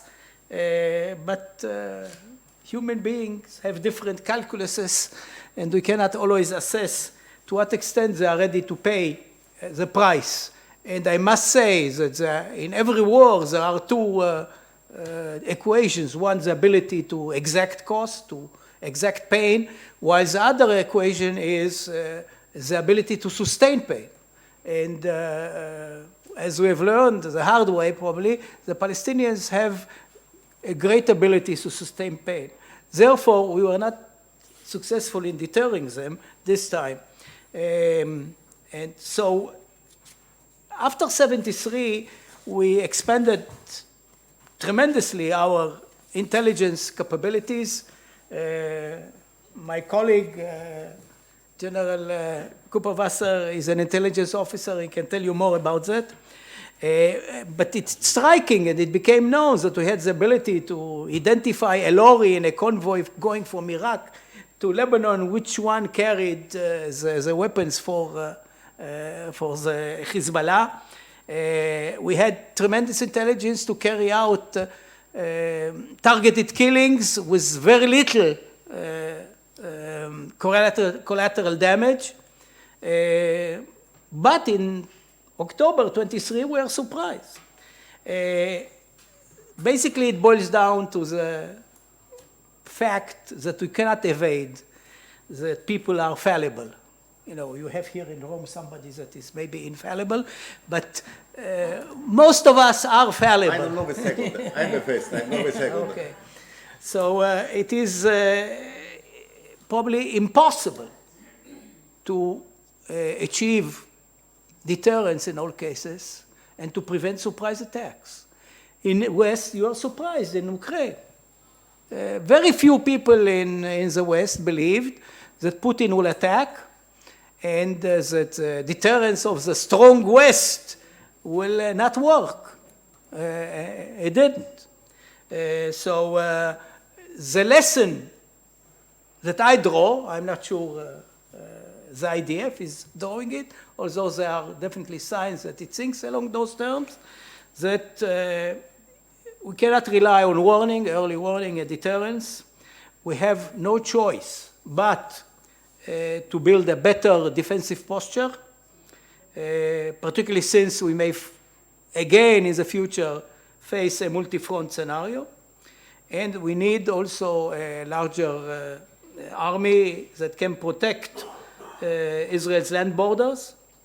And finally, which is more important and something that we neglected over the years, the capability to preempt and to go and attack before the enemy attacks us. So this is the basic two elements that are no longer, in my view, valid for the Israeli military doctrine. I'll say a few words about the defensive posture until you stop me. And we need a larger army. We are a small nation. And part of what's happening in Gaza and in Lebanon and elsewhere is because we do not have enough resources. We have to, our military is built on conscripts. We have to tap more, particularly the ultra-Orthodox communities that doesn't serve. And also, we have to end the neglect of the reservist units. I remember having great quarrels with generals in the IDF, telling me, Ephraim, forget about the reservists. Next war, we don't need reservists. And this was a prevailing mood among many of Israel's generals. and unfortunately, they were proven wrong. A larger army also costs more money, and we have no choice but to devote more money to defense. I know that Europe is struggling with 1.8, 2%. We pay 5%, and sometime probably after this war we'll have to pay more, even at the expense of social services. Surviving is more important than battering ourselves. Between, in this dilemma, batter vis-a-vis guns, we need more guns. Another clear lesson that I warned about is to put an end to the Israeli containment policy. Exercising constraint over time conveys weakness and aversion to military confrontation in a region that, with a political culture that values the use of force, and it is part and parcel of the rules of the game. No Arab leader will be a peacenik. This is not part of the Middle Eastern culture. Containment in Gaza also caused complacency and led to a calamitous strategic surprise. We wanted quiet for quiet, to spare our population missile attacks, but gave time to Hamas to buttress its regime and build up its forces without interference, creating a future risk. A similar policy was conducted vis-a-vis the Hezbollah. I remember General Yalon, our chief of staff, he said, the missiles will rust in Lebanon. They didn't. Moreover, a restraint policy, as it was conducted by Israel, normalizes the use of force. The world sees that Israel is being attacked, paying a price, and doing nothing about it. When we attack, suddenly there is noise in the media and elsewhere. Moreover, restraint allows the acceptable doses of violence against Israel to increase incrementally. And we saw in Gaza, each time, the rounds of violence, as it was called, Hamas used longer range missiles with greater yield of the bombs used against our population. We pay a terrible price for not mowing the grass. We have to mow the grass all the time. Another clear lesson, and this The last lesson. Short, one sentence. We have to increase the capacity of our military industries in order to reduce dependence. We basically decided that certain areas we don't earn much money, like ammunition. We prefer to concentrate on the cute boxes and those things that can give us great advantage. We have to go back to the basics. Thank you, Professor. Just a comment. 2% in Italy is a dream. Yeah, I know. And but we are opening the floor, a discussion to have reservists in Italy, but we don't have a culture of reservists right now. So this I is hope a problem. you will not wake up with a catastrophe. We don't expect such a pogrom in Italy, so this is a problem. Professor Iossi, Cooper Worcester, Brigadier General.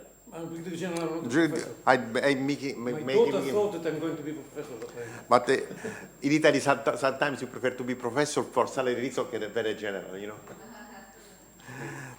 As a former head of Intelligence Research Division, what went wrong, why went wrong, and what are the lessons we should learn from intelligence point of view after the attack of the 7th of October?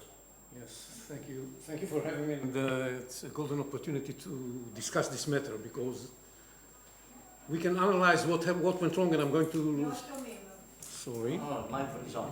Just a little bit I'm saying that, oh, now it's working. I'm saying that it's very important to analyze it because one can easily end up with the conclusions that Ephraim described before a minute ago, and say we need more weapons and more bigger army and less reliance on early warning and on intelligence and so on and so forth. But it's also a matter of measures. To what extent we need all of these things? Because we are, as Ephraim said, we are a small country. That's where our dependence on early warning came from. We cannot keep a full-fledged army all the time along the borders. This is not going to be feasible. And we can do that for a year and a half as we do now, but we shall not do it forever. We cannot do it forever. That's why we have to rely on early warning. That's why we have to rely on some sort of deterrence. That's why from time to time we have to use containment, because we can't fight all the time forever. There's an ongoing question in Israel, will the sword be hovering over us forever? And the answer is yes, but what to do about it is we have to be very wise in the way we use our resources. It's not so easy. Now, another question is whether we were doomed to have this intelligence mistake. Could we avoided the mistake? Because many people look at the history and say, it happened in 73, it happened in Barbarossa, it happened in Pearl Harbor, it happened in so many cases in the past. Whenever there was an attempt by a certain enemy to deceive us and launch an attack, they succeeded. So maybe there's no way to avoid it. And I say no. If we did things properly, we could have avoided it. I myself wrote a paper in June 2023, 4 months before the war, in which I warned that we have to adopt a different policy towards Gaza, in which I warned that unlike what everybody thinks, that the major threat to Israel comes from Iran and from Hezbollah in the north, the likelihood of an attack is much higher from Gaza. And if we don't adopt a different approach to Gaza, and even though it's going to be very pricey because we don't have legitimacy at home, we don't have legitimacy abroad, it's going to cost the lives of many soldiers. Even though this is going to be so costly, if we don't adopt a different policy towards Gaza, and I called it disarmament of Gaza, if we don't do that, the price is going to be much higher, which was exactly the case. Because I understood what drives Hamas. I knew that Hamas is never going to give up their raison d'etre, which is destroying Israel. And every moment that goes by, they use it in order to arm themselves and to get better prepared for that. But the people in our intelligence units misunderstood Hamas. They believed Hamas is deterred. They believe Hamas is given up on the intention to carry out a big terror attack against us, even though they had the information about it. I didn't have this information. They did have the information.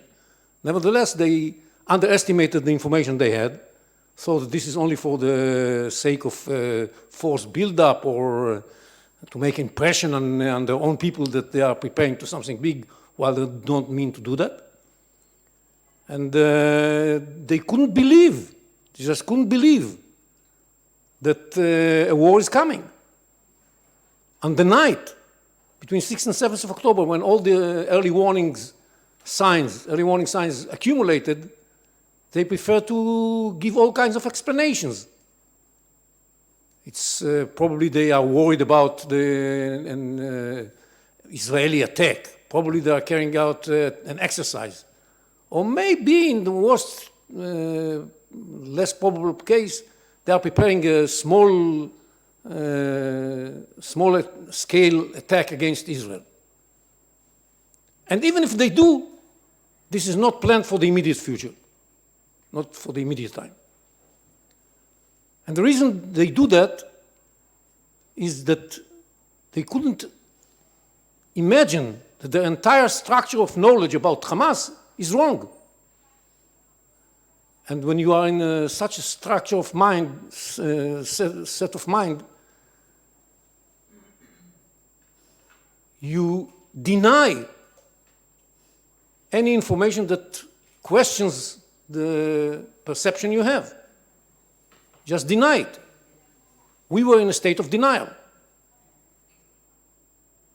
So I say to myself, that has to be overcome by an ongoing review of your basic assumptions. They didn't do that. You have to overview your basic assumptions again and again and again and again. And you have to do it by yourself, because you know best what are the assumptions and what is shaking those assumptions. It has to be done by experts near you, what is called peer review in academic activities. And you have to do it by advanced technological capabilities. Artificial intelligence can do that for you in a very efficient way. We wrote a paper about how to use artificial intelligence in order to question your assumptions. And we took the case of 73 in order to show that if artificial intelligence would have been used at that time, it could have been seen that there is a discrepancy between the assumptions and the reality. And if somebody would have done that in 23, they would have seen immediately that all those signs that are coming correspond with the plan we had for a year about what Hamas intends to carry out against us. And that somebody has to wake up and say, hey, what's going on here? But we didn't have organizational memory to allow us to do it without the artificial intelligence, and everybody ignored the plan that we knew about for a year and a half before the attack. So this is what some of the lessons learned here. And I think the most important thing is to have this review and to avoid the denial effect. And I'm telling it for coming back to everything that was said in the previous session. You cannot allow yourself to be in a state of denial.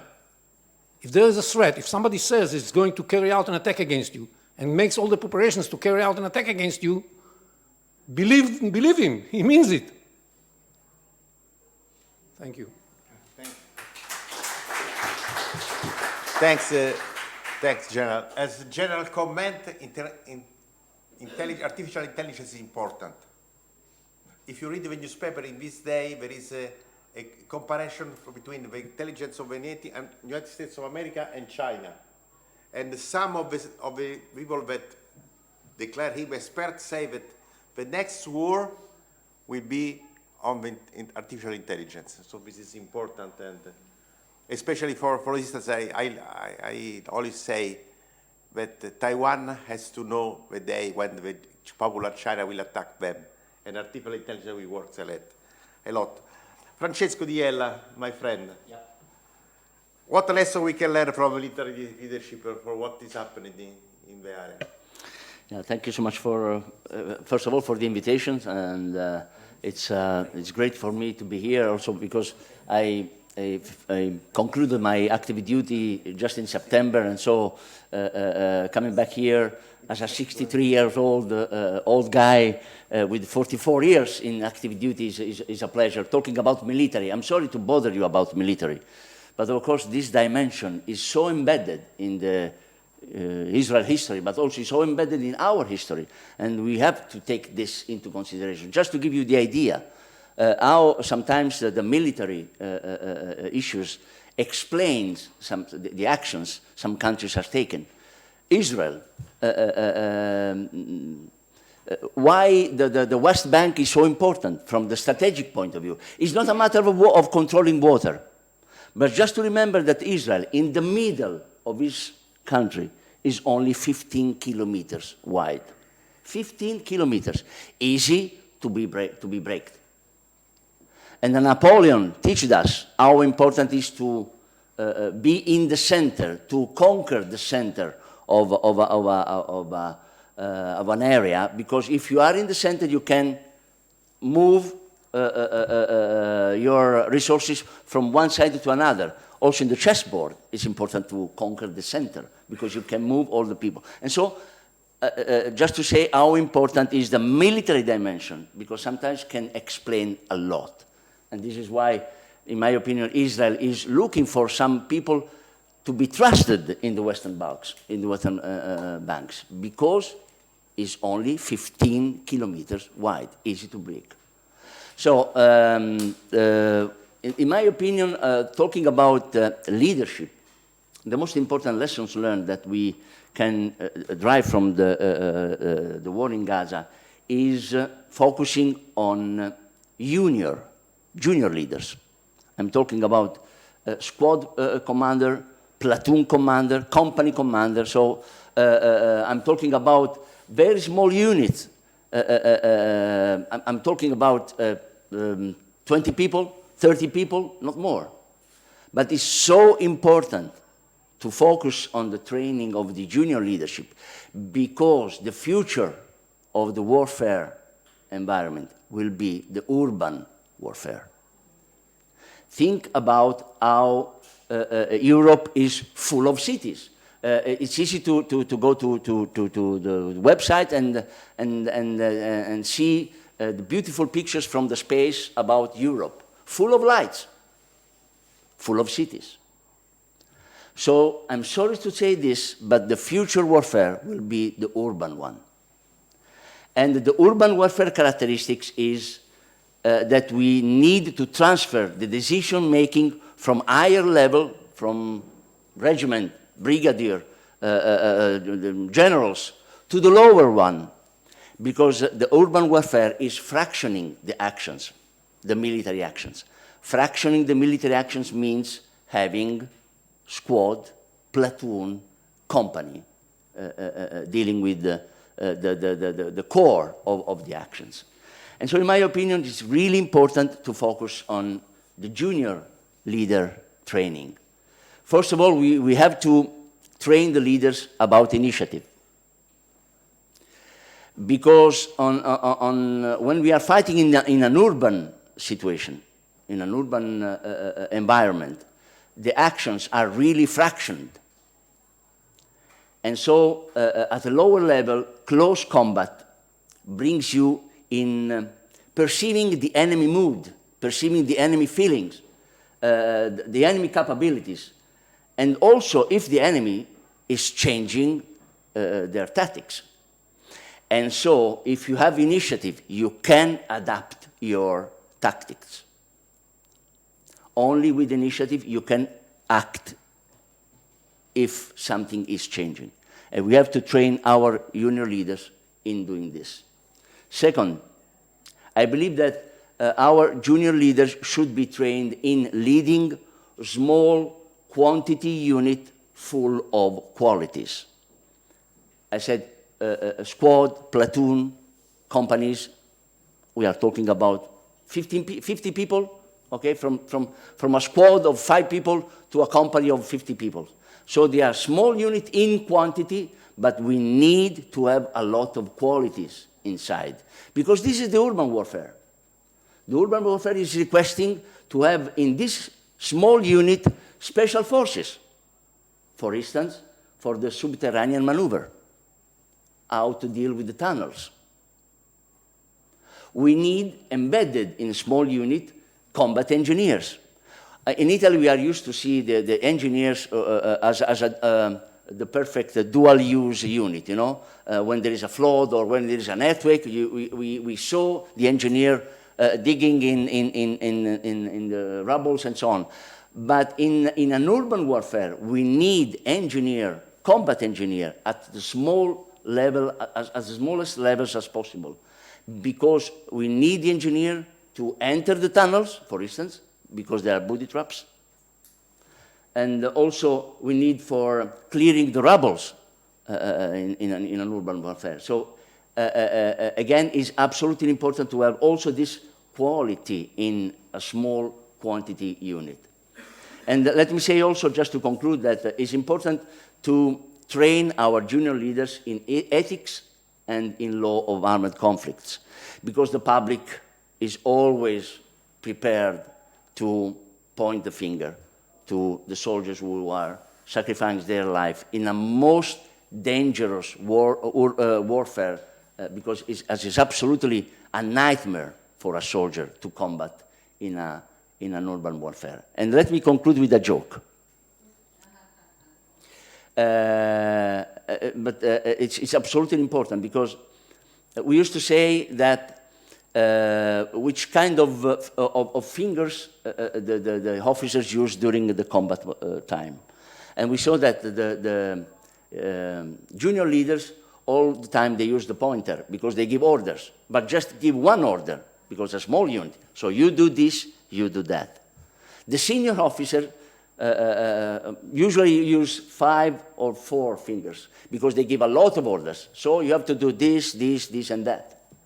The staff officers, actually, they use 10 fingers because then when they are involved, they say all the time, me is not my job. Me is not my job. So, thinking about this joke, maybe we have to change it because maybe the junior officer should be trained in using 5 or 6 fingers because they have to give orders to us a lot of qualities in a small quantity unit. That's it. Grazie Francesco. I just quote, when I was a lieutenant, a young lieutenant, I was lieutenant a lot of years ago, but I'm an old man now. I never trained my people in urban fighting, or I never had the chance to study English. So to imagine my first day in Lebanon in '83, no urban combat, no English, but at school I had a little bit of French, now I forgot completely. So this is language is important, and the urban combat fighting is very, very important. But now we are opening a center in Cesano, not far from Rome, so we are trying to do something. Professor, we have a friend. His name is Trump. What changed? What make a difference with him around? Yeah. First of all, I'm sorry we didn't meet in Lebanon in '83. But, probably you were in top of a hill, I was in Shabra.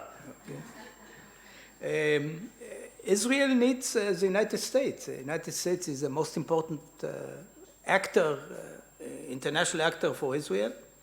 Israel and the West needs a strong and involved United States.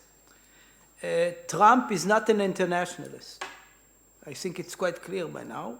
But definitely he's more frightening than Biden. And this is important. Important to have a United States that can bite. Biden for Israel was ambivalent. He stopped supporting Israel's goal to eradicate Hamas sometime after the beginning of the war. He imposed an arms embargo, while Trump's administration and the White House supports Israel's war objectives. Trump, in contrast to Biden, has no elections, and he can focus on many issues rather than domestic politics. And it is very important that Trump controls both houses in Congress, and the Republican Party has no pro-Palestinian faction. Trump himself is instinctively pro-Israeli, as many conservatives, if we can call Trump a conservative. He's a philo-Semite. He has Jewish family, has Jewish grandchildren, and his daughter Ivanka has an influence over him. She's probably the smartest there. With Trump in the White House, Israel definitely has more freedom of action. He and his administration is less sensitive to human rights issues, to multilateral institutions that are usually anti-Israeli, the UN, and I don't think he cares much about international law, impose sanctions on the ICC, which is, of course, a morally bankrupt institution like the UN. So Trump makes a difference. to the better. But we know that he's unpredictable, narcissistic, and what's a Nobel Prize? Which is not necessarily good for Israel. So we hope for the best with Trump. We don't have anyone better. No, I always, today I was dressing to come here. I put a red tie, and my wife said, I know why you have red tie. Republican. You said. You said, so I only read, because it's a beautiful Marinella, it's Italian style tie, but it's not for, you have to decide why I pray this one. Anyway, if you open the newspaper now in Italy, you are all Italian, so you know, the first and the second page, it always speaks of Trump. In the past, first and second page were never speaking of a former president of the United States. At least he's doing something, instead to look what is happening. Brigadier, we see IDF performing very well, absolutely. In the north with Hezbollah, facing Iran and making something that Iran has properly understood. What needs to be done in these arenas to have a decisive outcome? Well, first of all, we have to understand. Sorry. First of all, we have to understand what allowed us to be so successful against Hezbollah and Iran. And I think the secret is that in order to have an impactful military operation, you got to be able to outsmart your enemy. Hamas outsmarted us on the 7th of October, and we suffered a very severe blow that we are still recovering from. But what happened later was that we outsmarted our enemy. And the pager attack was the clearest sign of this outsmarting. But it's also important to be strong. It's not enough just to be able to outsmart your enemy. You have to be strong, and we have built a power for many years based on this ability to outsmart our enemy. And this was manifested both in the way we operated in Lebanon, not only with the pagers, but also with the ability to hit one after the other all the leaders of Hamas, of Hezbollah, including Nasrallah himself. You think about what kind of intelligence you need in order to carry out such an operation.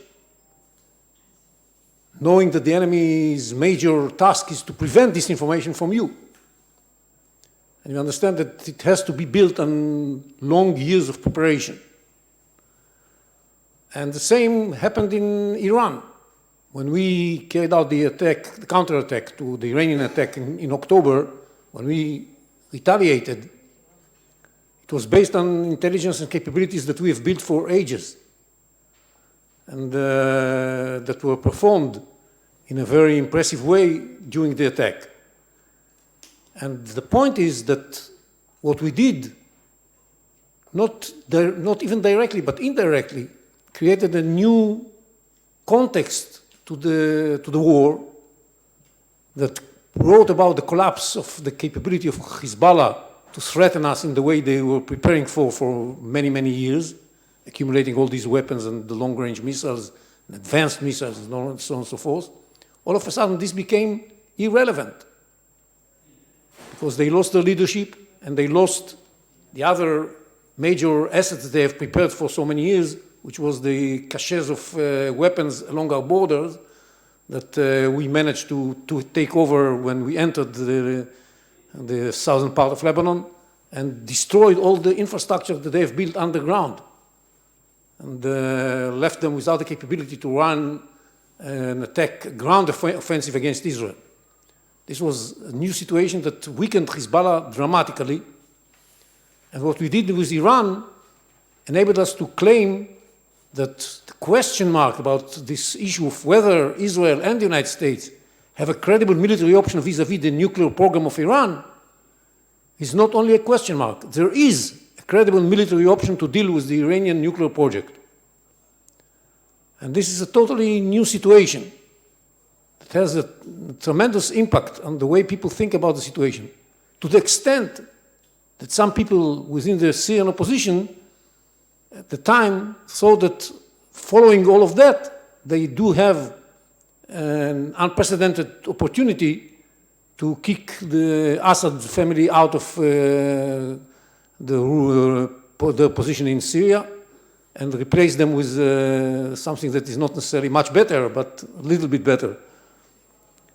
And so with this in mind, I think a decisive victory is achievable, especially with coming back to what Efraim described before about the new leadership in the White House, which makes it even more feasible and achievable. And what needs to happen for us to win the war is first make sure that Hamas doesn't stay in power in Gaza. Release the hostages and make sure that Hamas doesn't stay in power in Gaza, because this is the core of the matter. This is what this entire war is all about, whether Hamas is going to stay in power or not. We have to make sure that Hamas does not stay in power in Gaza, and then take care of the last bastion of the axis of evil, which is Iran, and destroy the capability of Iran to produce nuclear weapons. Iran should be left without the capability to produce nuclear weapons. This might lead to the collapse of the regime. Nobody is going to cry in Israel if this is going to happen. But the most important thing is to make sure that they don't have the capability to produce nuclear weapons. And with all the other problems they have, that some of them were mentioned in the previous session, this is going to be a step towards creating a totally different situation in the Middle East. Coming back to the question about the dream, if this is going to happen, many dreams can come true in the Middle East, and new relationships between Israel and the Arabs may emerge on the basis of the Abraham Accords, but beyond that, and we should all hope that this is going to be the way this war is going to come to an end. It's also good for Europe, by the way. It's not only good for Israel and for the stability of the Middle East and for the well-being of the people of the Middle East, but it's also very important for the Europeans and for the West in general, because if this is going to happen, the threat to the free world is going to be diminishing considerably. Thanks, General. I want to underline what General said about Iran. Iran is a threat also for Italy, because as you know, or probably you don't know, some has the capacity to send a missile as distance from Tehran to Rome. Nobody said you this, but it's important that you know. Okay, and one other important point is this. If you see from Gaza, there are no more rockets leaving the area towards Israel, because Iran has not the capacity in this moment to refurnish Gaza of rockets. So this is very important. If you keep Iran far from the problem, you don't have a problem, at least in a certain way. Francesco, we have seen in TV Iron Dome, you know, now they were able to intercept almost all the rockets, but now comes the question, what about Italy? What about NATO? Yeah, this is, let me say, a painful situation, actually. No, just to give you the idea how important is the anti-aircraft artillery now, and also the integrated air defense. I'm an anti-aircraft artillery guy. I commanded the Italian anti-aircraft artillery headquarters, and when my daughter joined the army, she became an infantry captain. She decided for Alpine troops. In our family, there is a good guy. Yeah. And I told her, joking with her, I told her, you're in a very bad position, because infantry, you will be the first to die, for sure, in a war, because as an anti-aircraft artillery guy, my unit will be in the rear. But actually, when she came after the war school, she said, Dad, you are wrong. You are the first to die, because the first hit will be on killing anti-aircraft artilleries, because it's important to clear and to clear the area without any, and giving the Air Force the possibility to maintain the air power. So this is really painful, actually, because I left the anti-aircraft artillery headquarters in 2010, actually, and after 15 years, I saw something good, like SAMP-T. SAMP-T is really famous. We delivered the SAMP-T unit also to Ukraine. But actually, you know, for an anti-missiles or anti-aircraft defense system, it's important that all the systems should overlap their area of responsibility in order not to create gaps between the systems. And so we need weapons able to act in short range, low altitude, in medium range, medium altitude, and in long range and upper altitude. And this area of responsibility should be overlapped in order not to create the gaps. And this is actually what is going on now in Italy. Because in Italy we have SAMP-T, which is absolutely good for medium and long range, medium altitude. It's also good in anti-missiles defense, absolutely perfect for anti-aircrafts.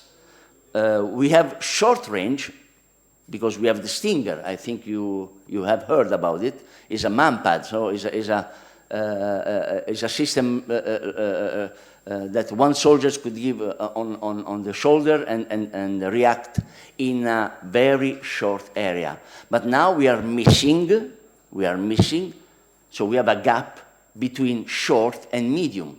So there is no defense from 5 kilometers to 15, 20 kilometers. There is no systems in Italy able to do this. The good news is that in 2026, we are going to acquire a KMR system, is an MBDA system, which is going to fill this gap, actually. But we are still maintaining a gap in a very short range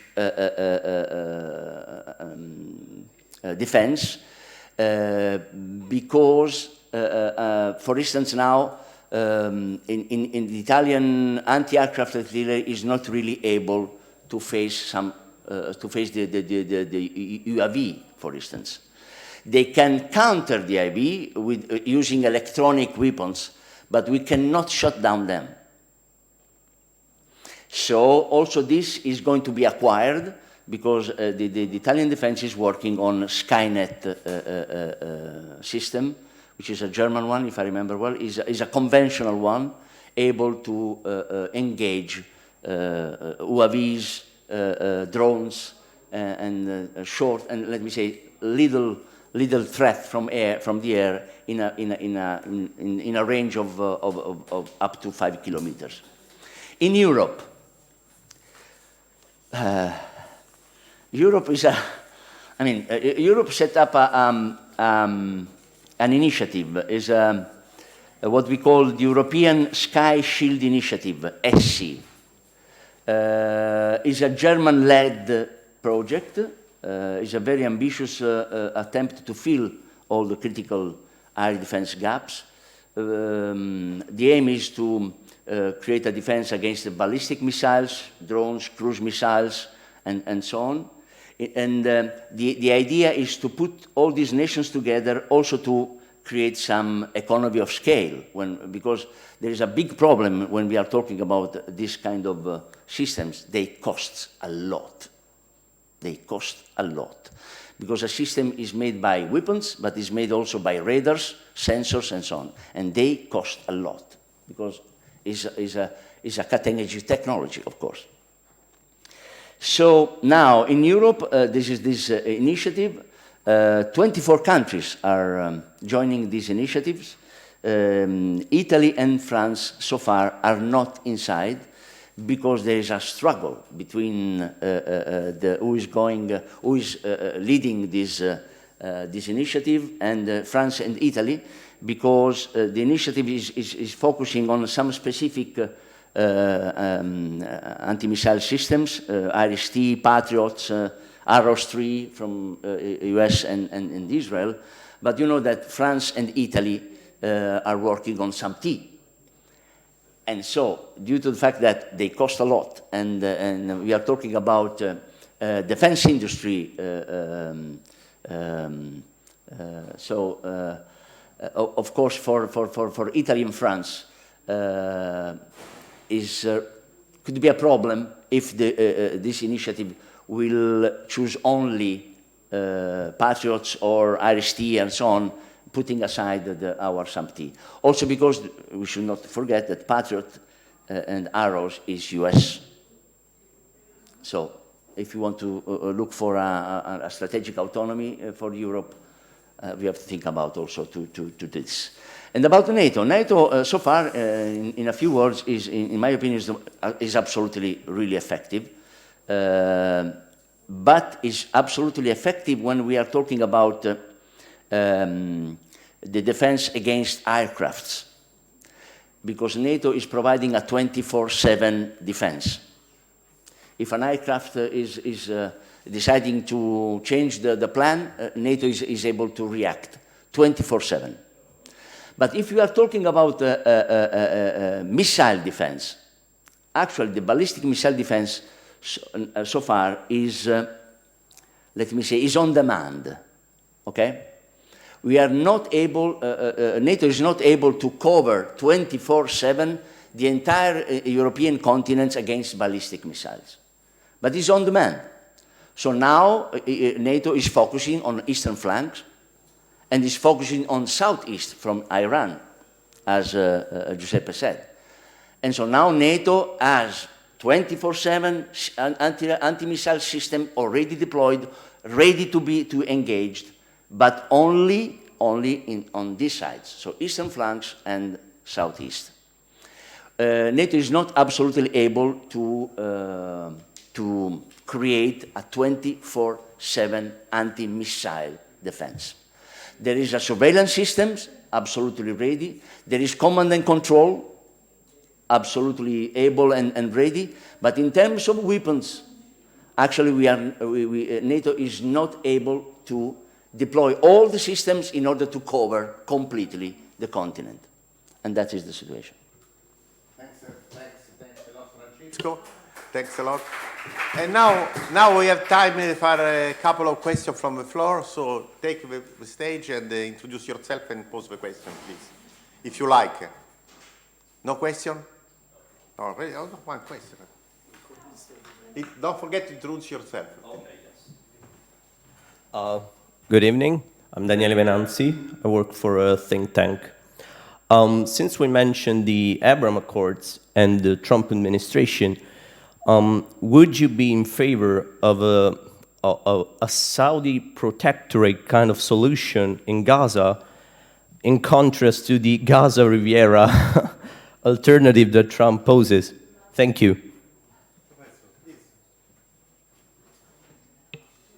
I think we are ready to give Gaza to everybody that wants it. You know, if there is a volunteer to take Gaza, as they say in German, Gesundheit.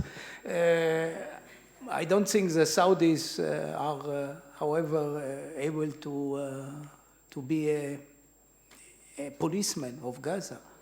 I think we exaggerate in the influence of and the abilities of the Saudis. The Saudis tried for years to limit the influence of Hezbollah in Lebanon without success.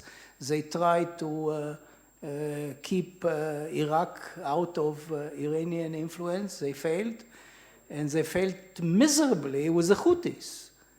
So Saudis have money, oil, but not much else, and this is not enough in order to pacify a region.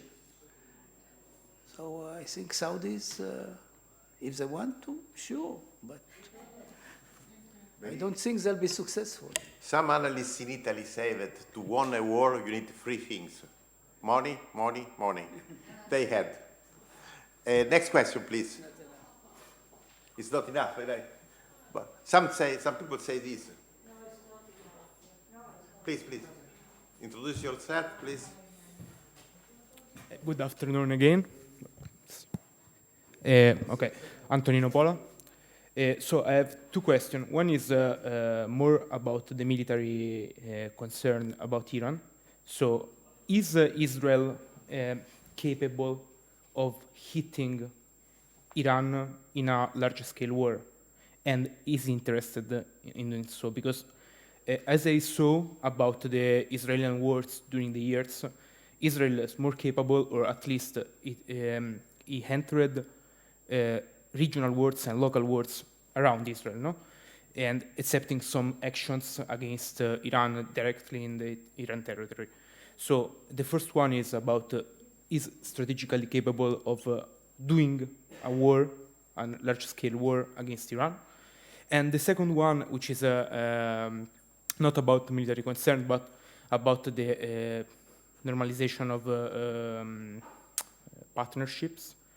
Do you think that the Abraham agreements will be enchanted again and take it back to normalize the relationship between Israel and the Arab states? That's it. Thank you. Well, regarding the capability of Israel to deal painful blow to the Iranian nuclear project, I think we have the capability. We have proven it in October that we can deal with the Iranian air defenses, and we did it extremely well. And they have never managed to regroup from that blow until now. And beyond that, they lost the Syrian regime that was part of their defenses, because the Syrians also had air defenses that are irrelevant anymore. And they lost the Hezbollah threat as part of their deterrence vis-à-vis Israel, because Hezbollah is much less capable these days than it used to be before, and they cannot rearm Hezbollah because Syria was lost, so they cannot use the Syrian corridor in order to rearm Hezbollah. So all kinds of things that kept us from doing that before are less relevant now, almost irrelevant. And on top of that, we have the support of the United States, to the extent that the United States says that they might consider participating in something like that if there is a necessity. So it's a new ball game in this respect, and I think we have the capability. And as I said, there is a credible military threat vis-à-vis the Iranian nuclear project. It was a question mark before. It's not a question mark. It's an exclamation mark since last October, and definitely since the victory of President Trump in the elections. So to that issue, that's my impression. About the question of whether we are going to see a change in the Abraham Accords, first, as Leonard Cohen used to say, first we take Manhattan, then we take Berlin. Okay, first of all, we have to make sure that Iran is weak. And everybody knows that. Now that Iran is weak and we are the strong party in the Middle East, together with the Americans, there's a growing incentive for moderate Arab states to join the Abraham Accords and to strengthen them. And I hope this is going to be translated into realities. Now, there is a problem with the Saudis that are the main candidate for the next move, that they have already committed themselves to a large extent because the Biden administration, less because of their own.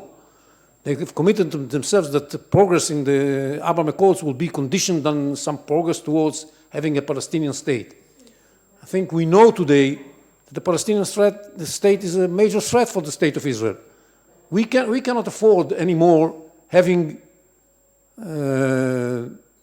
very dangerous terror armies deployed along our borders. And the Palestinian state is going to turn into exactly that, a terror army deployed along our border.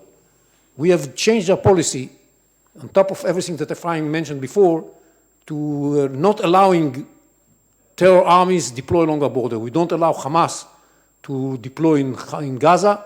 That's the purpose of our fight over there. We don't allow the Hezbollah to deploy along our border in the north. That's the meaning of the agreement we concluded with the Lebanese state to allow Israel to withdraw from Lebanon, but only if it retains the capability to act when we see an attempt by Hezbollah to redeploy in this territory, and we carry out attacks against Hezbollah on a daily basis ever since then. And we are not going to allow terror groups to deploy along the Syrian border. That's what we are doing along the Syrian border since the fall of the Assad regime. And we are not going to allow terror groups to deploy in Judea and Samaria. And that's why we have changed our policy, and we are not conducting temporary and very short raids into Palestinian bases of terrorism along our border. We enter those places and we stay there until we can make sure that they are not going to be used by terror armies. That's exactly what we are practicing now. The Saudis, if they want to enjoy the benefits of being friends of Israel, there are a lot of benefits: technological, security, economic. You can gain a lot of being friends of Israel. If they want to enjoy it, they have to understand that there's not going to be a Palestinian state anytime soon. And once the Palestinians, through a long process of re-education, will change their narrative and be ready to accept Israel as the state of the Jewish people, once that happens, one can consider the possibility of a Palestinian state. But before that, if they mean to have a Palestinian state only in order to fight against Israel and to bring about its demise, makes no sense for us to agree for that. And if the Saudis insist on that, we can move forward towards some sort of a softer normalization, what the Saudis call integration. And we can cooperate on a variety of issues without having full relations, if this is so important to them.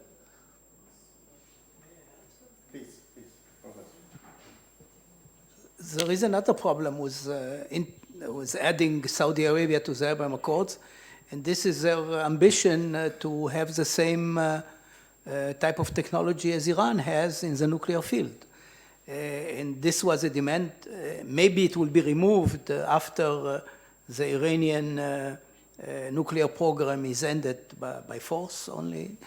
But I don't think Israel should encourage adding Saudi Arabia to the Abraham Accords if they are allowed to have access to this type of technology.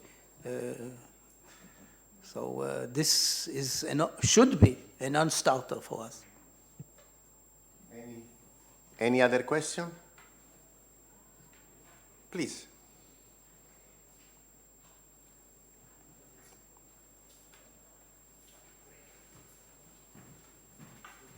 Yes, my name is Luciano Dondero. I work with the Italia-Israele Friendship Association. I have a question. There is one Islamic state which has nuclear weapons, which is Pakistan, and there is a very powerful military state, which is Turkey, which probably works toward that end as well. And my question is, isn't that a real problem for Israel as well? Of the military point of view. It's a problem, but it's not the same magnitude of a problem as Islamic Iran having a nuclear weapon. And it's a problem because we have to understand that knowledge from Pakistan reached Iran and enabled Iran to promote its nuclear program. And we all remember that. And it's a problem because this idea of calling a bomb by the name of a religion is a problematic issue as well. So it's a problem, but Iran as a nuclear state is a totally different position, because Iran is committed, unlike Pakistan and even much more than Turkey, to spreading its ideology all over the world, and the nuclear capabilities are supposed, first of all, to secure the regime so that it will make it possible for him to spread its mission and ideology. But beyond that, it can be used for that purpose, and especially in the context of destroying Israel. And we all remember what President Rafsanjani said in 2003, that you can destroy Israel with one bomb, whereas Iran can survive many bombs. That gives you an idea about what is the state of mind of the Iranians about what are they going to do if they have a bomb. So we have to be totally committed to preventing Iran from having the capability to produce nuclear weapons. And unfortunately, what happened in the last 4 years was a major advancement of the project of the Iranians towards having this capability. They are now in the possession of a lot of highly enriched uranium, including 60%, which is extremely close to 90%, which is a military grade. They made all kinds of progress in the missile technology. They had, back in 2003, all kinds of scientific knowledge that was necessary in order to weaponize the highly enriched uranium that they have. And there are reasons to believe that they are working on that weaponization as we speak, to shorten the time that is going to be necessary for them to move from having the fissile material to having a bomb, which is the threshold they have to cross and where they are vulnerable. And we have to watch that very closely, because if they manage to close this gap enough, they might have an incentive to move towards this direction, because they are so vulnerable today that one conclusion can be that because we are so vulnerable, maybe we have to give up the project. But another conclusion may be that because we are so vulnerable, we need a nuclear weapon. And we have to worry about the second option. If they decide to go for the first option, we shall know about it. If they decide to go to the second option, we shall not necessarily know about it, and we have to be prepared and prevent them from having this capability. And that's a very clear decision. And I think what's interesting today is that if you listen to President Trump, you understand that he understands what I'm saying. That's something very important. So we have the understanding of the President of the United States that action is needed fast. He's trying now to convince the Iranians to choose the first option, to give up voluntarily the military project through the use of economic sanctions, through the use of waiving with the Israeli military option, waiving with the American military option, all kinds of tricks. But there's no guarantee that this is going to work, so we have to be prepared. Thank you. If I may, if I may answer also, we can consider that in these fields NATO can help, because Pakistan and Israel are both NATO partners, and Turkey is a NATO ally. So there is an evolution now in considering the relationship between NATO and the partners. And this evolution is going towards using NATO as a permanent political forum to discuss about security issues. And in this forum, you can find not only the NATO allies, but also the partners. So NATO can work in these fields also, let me say, putting around the same tables all these people and speak frankly, sometimes it helps. I saw this sometimes working, because that was exactly my experience in NATO. I was dealing with cooperative security, so sometimes it works, sometimes not. Just to give you the idea, also Azerbaijan and Armenia are both two NATO partners, but they are fighting for Nagorno-Karabakh. In that case, doesn't work. But in some other, we have some other examples where NATO can support a better relationship or improving the relationship between this big network, because when we are talking about NATO partners, we are talking about 35 countries, from Colombia to New Zealand. So, okay, just to add something for Pakistan. You know, when last decennium, around 2014-15, I was running the Middle East faculty of NATO, so I had the chance to have with me Israeli, Pakistani, Saudi Arabia, course officers. Now you have to take your personal conclusion. But at that time, 2014, 2015, always there were officers from Pakistan in Saudi Arabia as an expert. Pakistan has nuclear weapons because he wants to compensate the nuclear weapons of India. A flight takes from Islamabad to Riyadh 4 hours. And these 4 hours are the 4 hours that should be the hours that are needed from Saudi Arabia to declare to be a nuclear country the day after, or the 4 hours later that Iran declared to be a nuclear-powered country, to compensate. But this is a personal Giuseppe opinion.